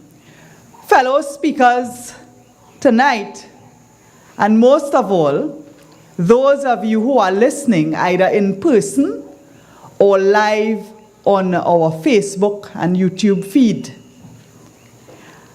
On my way here tonight, I hear our councillors speaking about things that you yourself experience. On the other hand, I hear Rohan Sinanan promising no flood by 2025. Well, he was saying that since 2015. And when he realized time running out on him, I noticed he has been changing his tune. He is now saying, well, everywhere there's a flood, you know, we can't really control that. So as councillors of the UNC, the councillors who actually work because UNC works and UNC performs, we again have to face the consequences of the incompetence of Rohan Sinanan and this PNM government. So councillors, brace yourselves. MPs, we have to brace ourselves. But this evening, I visited a couple of the masjids in St. Augustine constituency as part of my Ramadan outreach. And when I went to Back Street in Tunapuna, on the southern side of the Eastern Main Road, which falls in St. Augustine constituency, several residents came out. Well, apart from to share in the iftar, they came to complain that very recently a drainage project was done on the Eastern Main Road that channeled all the water to Back Street, and they had videos of the flooding. But you know what was curious? This project that the MP for Tunapuna, Esmond Ford, is part of, and he has to answer as well, it only caused flood relief on the Eastern Main Road by Disco Mart. All you know where Disco Mart is? All you know a fella named Rohan Sinanan? I want to ask, what is Rohan Sinanan's association with Disco Mart? What was the name before? And if he was part of sanctioning this project to alleviate flooding only by Disco Mart and channeling the water into the Back Street and Tunapuna areas there so that the people get flooded. And that is not the only example of areas where they only do projects to satisfy themselves, their friends, and their families and financiers. And that is why we have to wake up. We cannot fall for the sympathy and the tears they put in their eyes, the crocodile tears. They blame Kamala, they blame COVID, they blame the war in Ukraine. Not once will they take responsibility. So you see how on Tuesday the 19th, the UNC came out and stand up to say no to the hike in fuel price. You see how the UNC Women's Arm was out in Tunapuna on the Eastern Main Road by the Tunapuna market protesting high food prices. You see how the UNC Women's Arm was in Chaguanas protesting and standing up for those divers who lost their lives in Paria. We have to continue to stand up. And tonight I want to say to my UNC family, I am UNC and I am proud. And we must be UNC and proud. If we do not stand up for this country, who else will? The PNM has taken to attacking everybody who does not agree with them. If you are say anything against them, you are either UNC or you're unpatriotic. I am a citizen and a patriot of Trinidad and Tobago. That is why I continue to condemn the wickedness of this PNM government. And in strength, we will gain our strength in numbers. We must not be afraid to come out and stand up. And we must not be afraid that they will attack us. We must not be afraid, because if we stay back, the destruction that is happening now will be 10 times worse in the next few years. The PNM has been treating Trinidad and Tobago like a piper would treat a house. You ever see a house in the village where people gone away and think they're gone abroad and they leave one man in the house, but you know he's a piper? And what he did start to do? He sell out the stove. He sell out Petrotrin. He sell out the TV. He started selling furniture. You know what he going and start to do? He going and rip out the toilet bowl. He going and rip out the sink, and he's selling it down the road. The PNM has been selling our country like a scrap iron. And what we will have left afterwards, the pain will go deeper and deeper if we do not stand up and make a difference. This year, 2022, is a local government election. They have nothing to show. The PNM's biggest achievement in local government is Faris Alwari as Minister of Local Government. Utter failure. And they will come to try to tell us, well, we bring in local government reform. And next set up promises and propaganda and mamagai. I mentioned before that they plan to rename 2 corporations into boroughs, Diego Martin Borough and Siparia Borough. So they figure, listen, we need to put something on the table, like if we achieve something, you know. So they are going to name 2 corporations as boroughs. What difference will that make? What difference will that make if High Street in Siparia continues to flood and the bank had to close? What difference will it make for you to have just a name change to mamagai people more? We must not allow the PNM's mamagai and propaganda to seep into our psyche. We must stand against it. This year is a local government election, but more than that, it is the biggest opportunity that every person in this country has to register the objection to the PNM's failure, incompetence, and abuse on the citizens. It is not just about road and box drain, because they have failed in that, yes.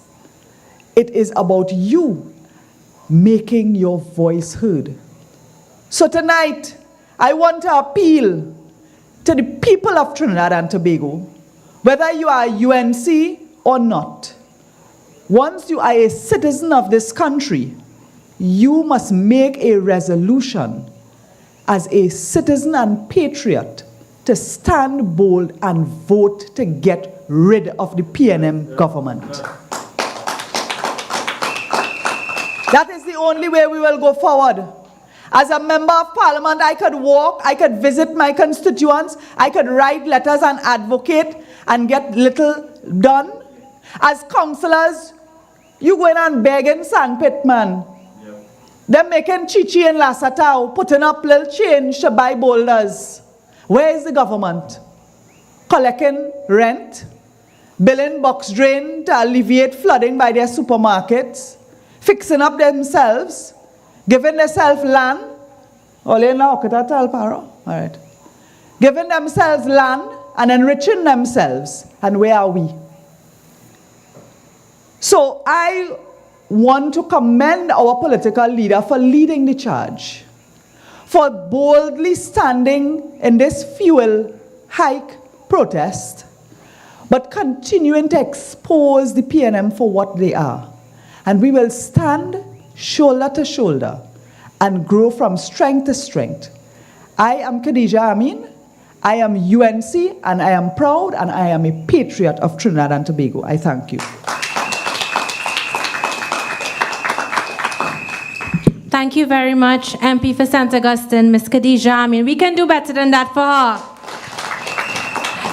We'd like to acknowledge the presence of MP for Couva North, Mr. Ravi Ratiram. Our next speaker needs no introduction. A woman who is not afraid of speaking out against the injustices against the people of Trinidad and Tobago when we are so engulfed by the PNM. Senator John is eminently qualified former Minister of Government and currently the Deputy Political Leader of United National Congress. Indeed, she is the force to be reckoned with. Caroni East is privileged to welcome to the podium Senator and Deputy Political Leader, Ms. Jerlene John. Thank you for your kind compliments and your kind introduction. I want to thank the Honorable Minister, MP. I've got few didn't slip, eh? The MP for the hard-working, very versatile MP for Caroni East. I want to thank the Honorable Khadija Amin for always, she keeps it on topic and she's always focused on her area that she shadows, local government. She's very passionate about it. I want to thank all of the councillors who preceded me. I mean, they did a fantastic job. And you know, the leader of the UNC always says, give everybody a chance. So I want to thank you again, Caroni East, There's a very good crowd here tonight. Thank you for staying the course. Because as you're aware, the UNC is filled with content and program and events and initiatives. And without you, we will be no one. And as the MP who preceded me talked about people talking down to you, talking at you, trying to insult us, trying to get us to back down. But you have stayed the course, even as you have stayed the course here this evening. Because you know the UNC stands steadfastly in the struggle for equity, for jobs, for opportunity, and for our democracy. Without Kamla Persad-Bissessar leading the UNC, this democracy would have been no more, I can tell you that. Because only yesterday, we saw, I don't know if some of you follow the news, the American Dr. Fauci, who's the medical advisor to President Biden, he said that in the US, the pandemic is more or less over. We saw a fella called Terence Dial Singh shedding some crocodile tears somewhere in Point 14 recently. And he said, well, he ain't sure if it's over, but they're closing down some facility or the other. Of course, as usual, they're just doing that as a stunt. It's a Hollywood production. Because today we saw where the Ministry of Health has said, I think they have 802 new cases, and that is what is being reported. Because a lot of people not turning up to the health institutions. And today in the same newspapers, we saw where there was a mother by the name of Sita Jagasar who was being buried, her funeral. And the police charged, on the advice or instruction of the DPP, her daughter, Miss Melissa Jagasar, for the murder. Sita, to many reading the newspaper, is just another statistic. At a time when women continue to be abused, to be the victim of violence, too many go missing, then found dead. And for this month of April alone, but I can't even cover the month, just for last week into this week, right here in the vicinity of Las Lomas, well, St Helena, Arima, your next door neighbor, you had 3 men murdered in one evening on the 14th of April. One as young as 16-year-old. I mean, what could a 16-year-old, to me, a 16-year-old is a baby. What could a 16-year-old do to warrant being killed as punishment? Then you had last week, Friday, the horror of a police constable in his line of duty being shot in the back of his head. And up to now, I don't think they have found a suspect. Then you had on April 25th, 3 burnt bodies found. I mean, they found 2 and then they were looking for another one. On Wednesday 27th, which was yesterday, again, well, in Couva, you had 2 brothers, it appears, Harper and John Outham, killed at 6:30. That was earlier than this time. And, you know, when people read these reports, we are just curious bystander. But to the daughter of Sita Jagasar, who I mentioned first, who was in the papers today, her daughter Marilyn said, Mommy was my foundation. I had no care in the world because of her. All I had to do was to cook and go to work. I didn't know what the word responsibility was or what it actually meant because she stood with us from childhood until womanhood. I have lost my love, my strength, my corrector, and most of all, my mother. She was my guidance. You see, when these tragedies occur, lives are broken and shattered. And then you have a prime minister. All he has to offer is, this is a violent place. So he normalizes murders and rapes, the abuse of our citizens. A daughter beating her mother to death. School children fighting viciously. Tonight, I think it was MP Councillor Rampersad who spoke about that. Fighting all over the place. Crazy. Senseless murders every day. And Rowley's response is, Trinidad and Tobago is a violent place. And it appears that complaining or refusing to accept that this is our lot has been deemed unpatriotic. Preach on a pulpit on Easter Sunday by no less a person than the Archbishop, a day in the Christian calendar, and fathers observers who feel it's a day of redemption, renewal, restitution, a day of hope. On that day, as it was widely reported, the Archbishop of Port of Spain said, he urged our people not to continue to make negative comments about their country and urge them to strive to be more patriotic. You see, just as MP Amin said, they attack everybody who stand up against them, and then, of course, they have their famous sleeper cells who come in and back them up and make it normal. So we must just sit, take it. It's okay. You just take it. It is because for the Archbishop, it is unpatriotic. for us to stand up and say, wrong is wrong. It is wrong to raise the price of fuel. It is wrong that our children cannot go to school. That is unpatriotic. And I must quote, I know it's getting late, but sometimes, we have to just do what we have to do.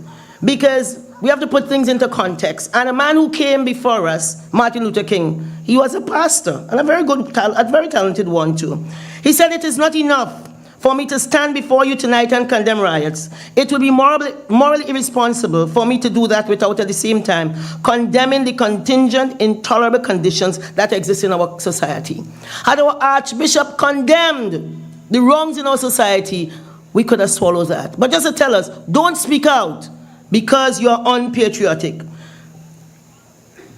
What is beautiful and positive or patriotic about the murder of Sita Jagasa, made even more horrible because it was done at the hands of her daughter? So many unspeakable horrors being faced by the vulnerable, and we are to say nothing but bow in praise and supplication toward their dictator. And any and every problem known to man is manifest in Trinidad and Tobago, and at this time, most as a direct result of Keith Rowley's lack of work, lack of foresight, lack of leadership, and lack of setting a good example. But he's happily on a foreign trip to God knows where, and he tells and leaves Trinidad to collapse further. And the priest tells you to say nothing. Don't worry, be happy.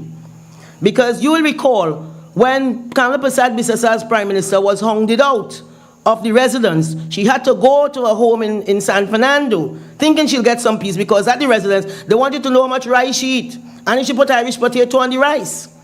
And even when she went to her home, they were harassing her, to the extent that Easter Sunday, I got a call from the media asking me about her whereabouts. And our leader had to present proof of life in a picture that she was happily in her backyard garden.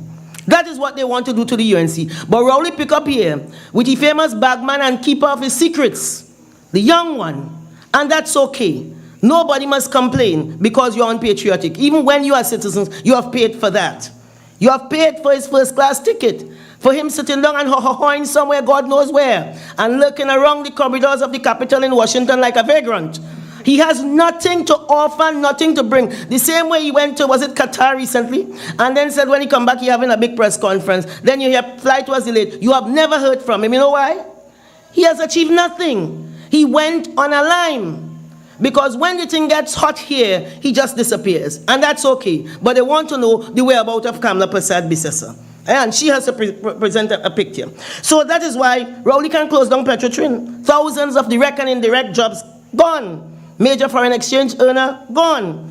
And even when the board of Petrotrin did not tell the cabinet to do that, they just closed it down without any remorse. And we ought not to complain. So for Rowley, he has a free pass because he's saying, if the priest could play, who is he? If the priest says so, who is he? Our children have no devices. Now they are suffering from all kind of mental dysfunctionality. But that's okay. Do not complain. Do not complain when you see women outside of Massey with signs, I need to feed my children, I need food. Don't complain. Don't worry. Be happy. Thousands of our children coming out of university, they can't get jobs.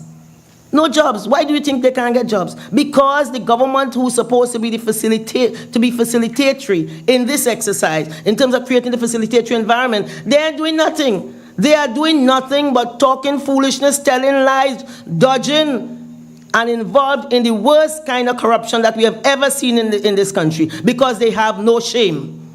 This is a government with absolutely no shame. And it's not about us complaining. It is what it is. And nobody could shut me up. Because when I was of age and I looked at my birth certificate, the first thing on it is not even my name, it's Trinidad and Tobago. And the Constitution says, I have freedom of expression. Yeah. I could talk where I want and when I want. And I got to do just that. And nobody can call me unpatriotic. You can't go and stand on probably the most influential pulpit in this country and call people unpatriotic. What kind of person are you? And don't tell me that I can't say that.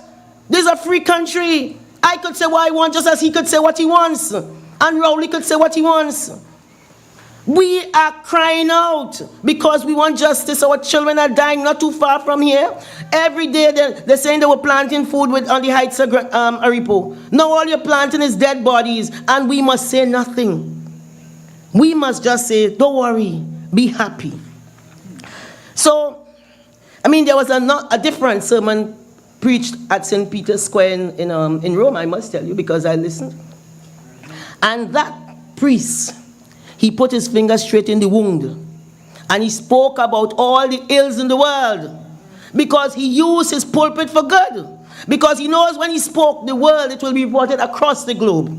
And he brought attention to all, or most, as many of the issues, whether it was the cry of children, he said, together with the suffering children around the world who are victims of violence, hunger or lack of medical care. He appealed for leaders to hear the cry of their suffering and to make decisions in favor of peace. What if we had heard such a sermon? You don't think we'd have been better for it? So, ladies and gentlemen, our UNC people, we may be of different faiths, believe in different teachings, but it mainly takes us to the same space of faith, hope, and charity. I want you to keep brave. I mean, many times you probably feel worn because the slings and the arrows that are thrown at you. But you have a very good MP.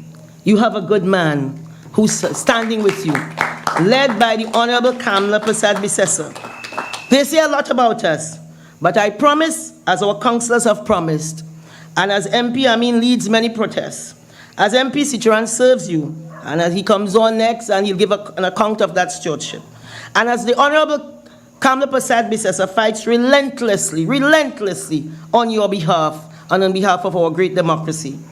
They call us many names, but as sure as daybreak tomorrow will follow this night, the sun will rise again. And just as I had quoted the great Martin Luther King before, I want to close again with a little quote. He said, I come to say to you this afternoon, however difficult the moment, however frustrating the hour, it will not be long, because truth crushed to earth will rise again. How long? Not long, because no lie can live forever. How long? Not long, because the arc of the moral universe is long and it bends towards justice. The UNC, led by Kamla Persad-Bissessar, will not rest until there is justice in Trinidad and Tobago. I thank you.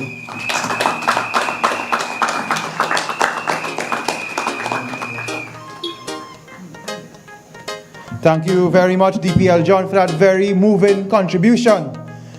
Carney East, Trinidad and Tobago, as we come to I know Carney East wants to hear their MP now. As we come to that moment, tonight we are united as a nation concerned for a better tomorrow.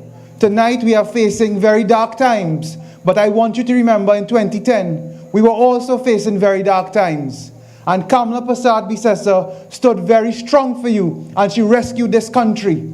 I want you to remember, as Prime Minister, while Kamla Persad-Bissessar gave laptops to all our children, Keith Rowley and the People's National Movement abused and misused millions from the NGC. While Kamla Persad-Bissessar gave every mother a baby grant, Keith Rowley and the People's National Movement has fired over 50,000 people in this country. But I want you to have hope, as the Deputy Political Jerlene John said. I want you to have faith, because in your parliament, you have the strongest leader of the opposition fighting for you. And you have the strongest opposition this country has ever seen. Week after week, they fight for you by posing questions, by posing motions. In Kamla Persad-Bissessar, you have a leader who has given herself to you. You have a leader who loves you more than her own self. So brothers and sisters, tonight we in the UNC ask you to keep strong. We ask you to stand with us. And tonight we bring on a man who is also fighting for you with the United National Congress in our parliament. He's a man who gives himself to people. He's a qualified dentist. Many times he works for free to help individuals, because that is Dr. Rishi Sicharan. I met Dr. Rishi Sicharan over 10 years ago with the charity work he has been doing in Carney East when he was the chairman of this constituency. Dr. Sicharan has just graduated as a lawyer. Because why? Dr. Sicharan is pushing himself to ensure that he can fight for you, the people of Caroni East. Let us welcome your Member of Parliament, Dr. Richard Sicharan.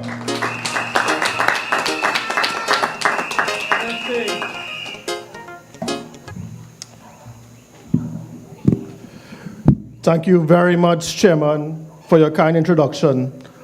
Honorable political leader of our great party and opposition leader of Trinidad and Tobago, Mrs. Kamala Persad-Bissessar, Senior Counsel, who is viewing our broadcast, parliamentary colleagues, Senator John, Member of Parliament Amin, local government representatives, including Chairman Awang, constituency officials, activists, supporters, viewers, and listeners in Trinidad and Tobago and around the world, welcome to Caroni East. And what a beautiful crowd we have here tonight. The United National Congress family of Caroni East is truly happy to host you here tonight, and thank you for being part of this large audience. I would also like to give greetings to our Muslim brothers and sisters, Ramadan Mubarak, during this very holy time that they are currently going through. And tonight I would like to discuss a few major and urgent national issues that are concerning Trinidad and Tobago. Firstly, I want to air the serious matter of our students' health following the sudden resumption of classes during the COVID-19 lockdown. My brothers and sisters, this government has again failed the nation on this matter, and we are now facing a potentially explosive medical condition. As you would have read today on the newspapers, that there are over 100 students from over 16 schools that have currently tested positive for COVID-19 within days of the resumption of in-school classes at their various schools. A further 40 teachers are awaiting medical confirmation of COVID-19 status and have been quarantined. And that is the situation only within the first few days of schools reopening. The harsh truth is that we may be well facing a medical disaster that may be upon us. The government is handling this COVID-19 reopening with utter recklessness, similar to which they had done during the entire pandemic period. If you remember 1 year ago, the Prime Minister said in April of 2021, Easter time, Tobago is open for all. At that time, we had less than 140 deaths from COVID-19. 1 year later, unfortunately, and may they rest in peace, we have over 3,800 deaths. This matter is a national scandal, my friends. The government is playing with the health of our citizens, our students, our teachers by not providing the necessary resources that they need to properly sanitize classrooms. The Minister of Education and the entire government, by association, is treating with this emergency with its typical red tape and bureaucracy, while our student lives are at stake. I wish to publicly advise this evening that the situation could get much worse in the coming weeks. The opposition, including Kamala Persad-Bissessar and myself, have been calling on the government to provide safe learning spaces to implement a wide variety of protocols. The Trinidad and Tobago Unified Teachers Association has also asked the Minister of Education to implement stringent COVID-19 policies and preventative measures. The government has not done so. The National Parent Teachers Association has described the situation as alarming and has called for a meeting with various stakeholders. But the government continues to drag its feet on this critically important matter. And what is frightening is that the government has reopened schools with our young children and they had no plan in place. This government is operating by VAPs. You recall the teachers of the Arima Girls Catholic Primary School walking out on the job because of lack of sanitation on the compound. Parents and guardians had to rush to the school to pick up their children. You remember 60 students from Irie High School at Siparia had to be home quarantined after they came into contact with a COVID-19 positive person. I would like to remind you also of the revelation of Tutor's president, Mrs. Antonia De Freitas, and what she said is that many schools have not received the necessary funding in order to buy sanitation equipment and supplies in order to keep the school environment safe. The Tutor's president has also said some schools have inconsistent sanitation protocols and students' health, and by extension, the teachers' health are also in jeopardy. An official from the Tobago House of Assembly also had to remind this government that until there's herd immunity in the population, there can be no herd immunity at schools. Brothers and sisters, you all know how COVID-19 can spread very rapidly, and that is why we are all here socially distanced. But we must realize that our young students, those aged 5 to 11 who have not have access to vaccines, are medically exposed. And let me explain to you the difference between our country's protocols and, let's say, that of the United Kingdom. In the United Kingdom, every student must do a rapid antigen test every 3 days, every single student. And if one child in a class tests positive for COVID-19, the entire class has to do a test. And what they are doing here in Trinidad and Tobago, they are not providing the rapid antigen tests to the schools. And what they have told teachers and principals to do is every 3 days, a parent has to fill out a form to state if their child has a runny nose or is coughing or is sneezing or has any symptoms, and sign it. A form could never tell you if your child has COVID-19. Right now in the United States, Vice President Kamala Harris has COVID-19. She's COVID-19 positive, and she has no symptoms. She only found out she was COVID-19 positive when they did a random antigen test on her. Otherwise, she could have given the President of the United States, who's over 80 years old, COVID-19. And that is a life or death situation. So why isn't our government taking similar action? That is the question. They are only screening for symptomatic cases and ignoring asymptomatic carriers, right? A temperature check when you enter the school could never tell you if a child is COVID-19 positive but asymptomatic. And what that means is that the child has no symptoms. And what that would do is that child would then go into school, would spread the virus to, let's say, the entire class. And then everybody in that class would then go home to their parents and grandparents. So you want to know why we have 800 cases today? And the minister said it's not because of schools reopening. Obviously, it is because schools are reopened, right? Now, we also have the situation where some teachers are saying that they are told only to tell the students in close proximity of a child who has tested positive for COVID-19 that those children should isolate and quarantine, right? So only if your child sits very close to a COVID-19 positive person, then you would be told that your child sat next to a COVID-19 student, and they are not informing the entire class, only nearby students. And these protocols by the Ministry of Health are putting everyone at risk. The Ministry of Health should immediately procure rapid antigen tests at discounted prices from PAHO's strategic fund. So PAHO, which is our governing body for medicine, has a strategic fund where we can buy rapid antigen tests and not at the retail price. They give it to us at basically half price. So instead of paying $12 US for an antigen test kit, they sell it to the government of Trinidad and Tobago for $5 US. And they do this to allow poorer nations, such as Trinidad and Tobago, to have access to facilities for testing for COVID-19. This is the international standard for testing.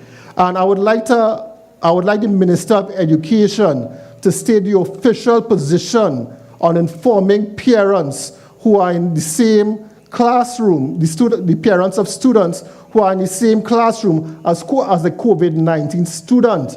Are you telling the parents of everyone in the class that there was a COVID-19 positive student in that classroom? Because a child doesn't only sit at their seat for the entire day. They go out or at recess, they go to the bathroom, they eat lunch with their friends. So you cannot just identify the ones that they sit next to during class. That child speaks to other children during the day. I would also like to remind you that the nation of Trinidad and Tobago is barely 50% vaccinated, and almost half the population has not been vaccinated against this transmissible disease. If a child goes home and infects their grandparent, that grandparent then has to face Terrence Dialsing parallel healthcare system, right? And that healthcare system has a shortage of nurses, it has a shortage of drugs, and the doctors are burnt out, right? Brothers and sisters, this issue takes a reasoned and level-headed response. There must be urgent and frank discussions on how we can best get through this situation. And while everyone wants the economy to reopen, it must be done in a safe and controlled manner. There's a need for proper leadership on this issue.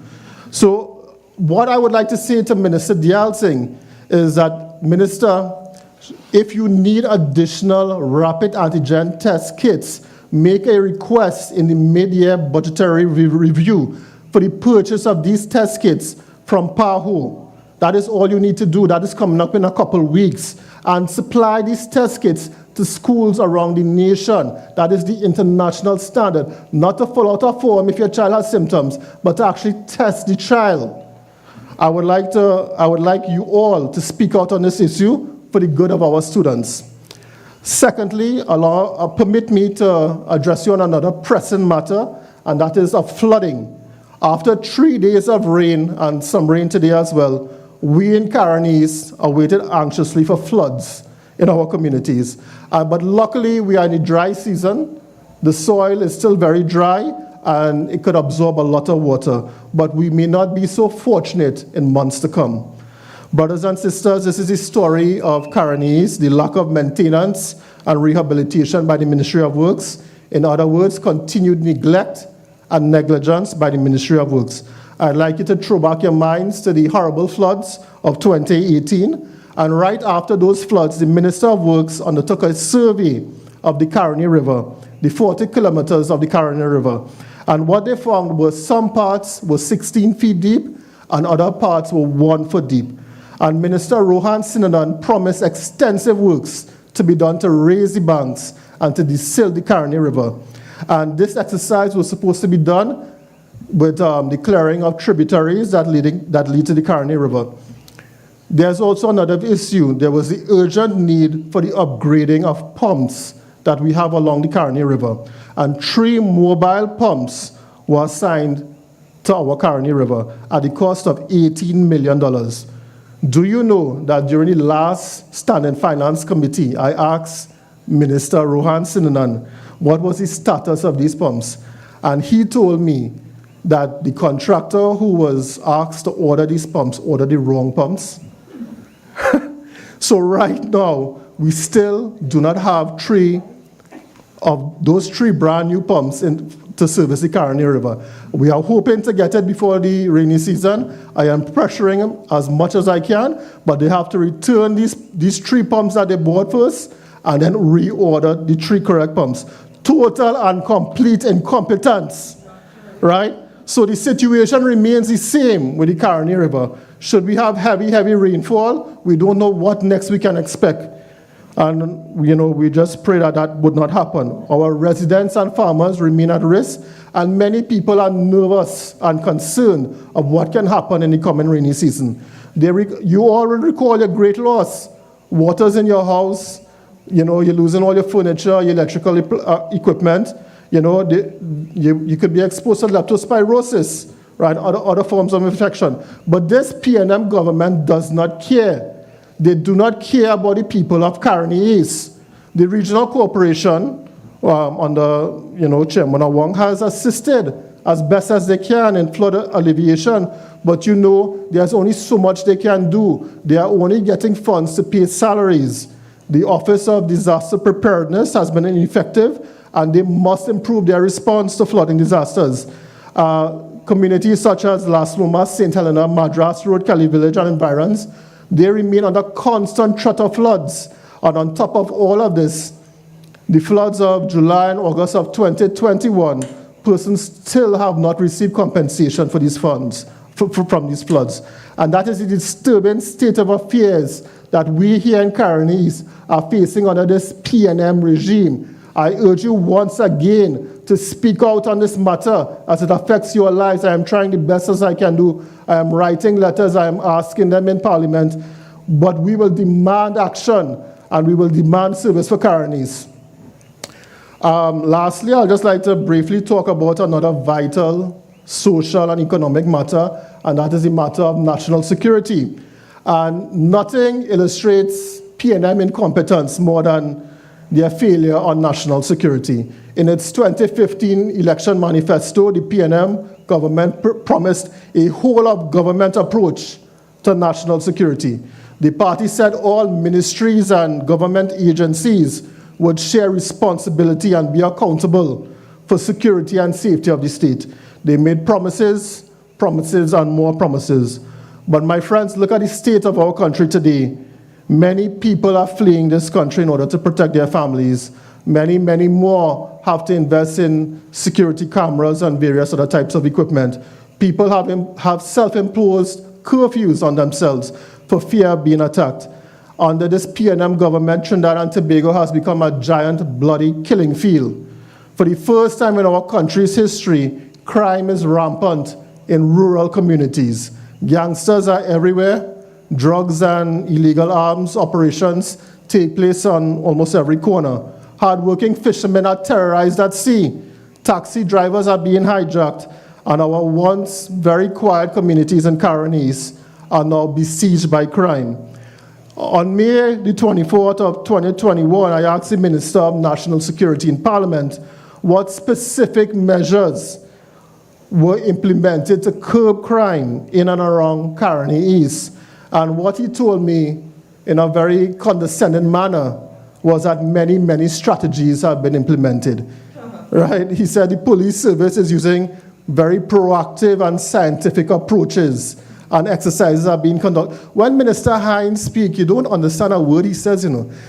He just speaks and you listen, and then you spend a little time trying to figure out what he just said. It's just PNM old talk, right? Just excuses after excuses. My friend, the crime epidemic in Carinese has only gotten worse. There have been murders at Mont Plaisir, Londonville, Bonaventure Road, Ramlal Trace, Cali Village, St Helena, Sampson Street Extension, and various parts of Cunupia. There have been countless thefts and robberies, shootings, kidnappings, human trafficking, and assaults. Our districts are no longer safe as they were just a few years ago under the People's Partnership. So much for the strategies of the PNM government, but I'll ask him that question again tomorrow, because I have that question posed to him as a question on notice. There's an urgent need for functioning CCTV cameras in St Helena, Kelly Village, Cunupia Enterprise, and many other areas in Carinese. There must be improved community policing and outreach programs. More police stations and police posts are needed, and more opportunities are needed for our youths. The Police Youth Club must take a more active role in assisting us with the various youths that may have been dislocated due to the pandemic and may not have been going to school. The government has a responsibility to protect our citizens. But just a few days ago, the Prime Minister said Trinidad and Tobago is just simply a violent place. And that is PNM governance for you. I ask you to be vigilant and to insist that this government deals with crime in Trinidad and Tobago. We cannot remain idly while our brothers and sisters are being killed.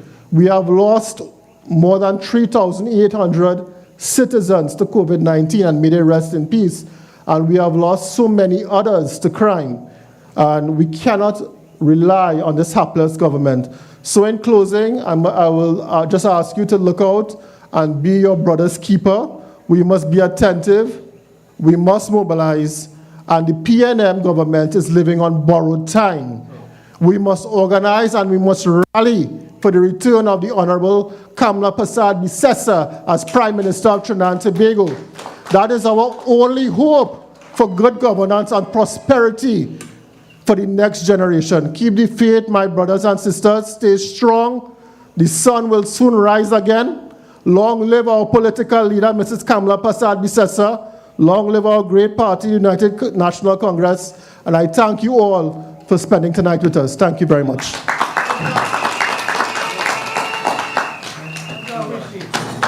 Let's hear it one more time for our sitting MP for Carinese, Dr. Richard Cicharan.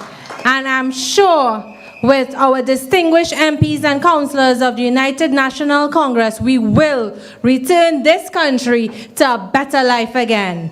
So, without further ado, I want to invite one of our youths who is coming all the way from Rabinstab to address you at this time.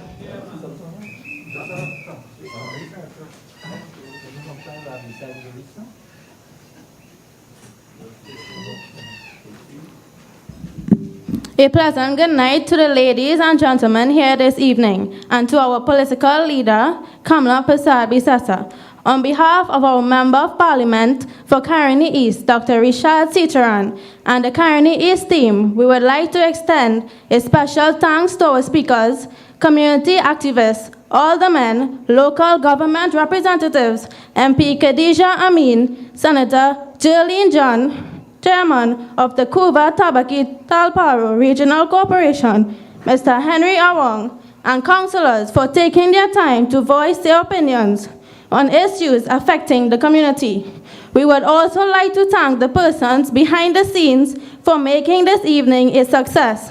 Also, to you, my fellow constituents, a very special thank you for your time to attend and support us at this meeting here at St Helena Eco Park. Please have a great night and reach home safely. Thank you once again. Thank you very much, Sharada Gopalchand. At this time, I just want to invite you to partake in our doubles at the back of where you are sitting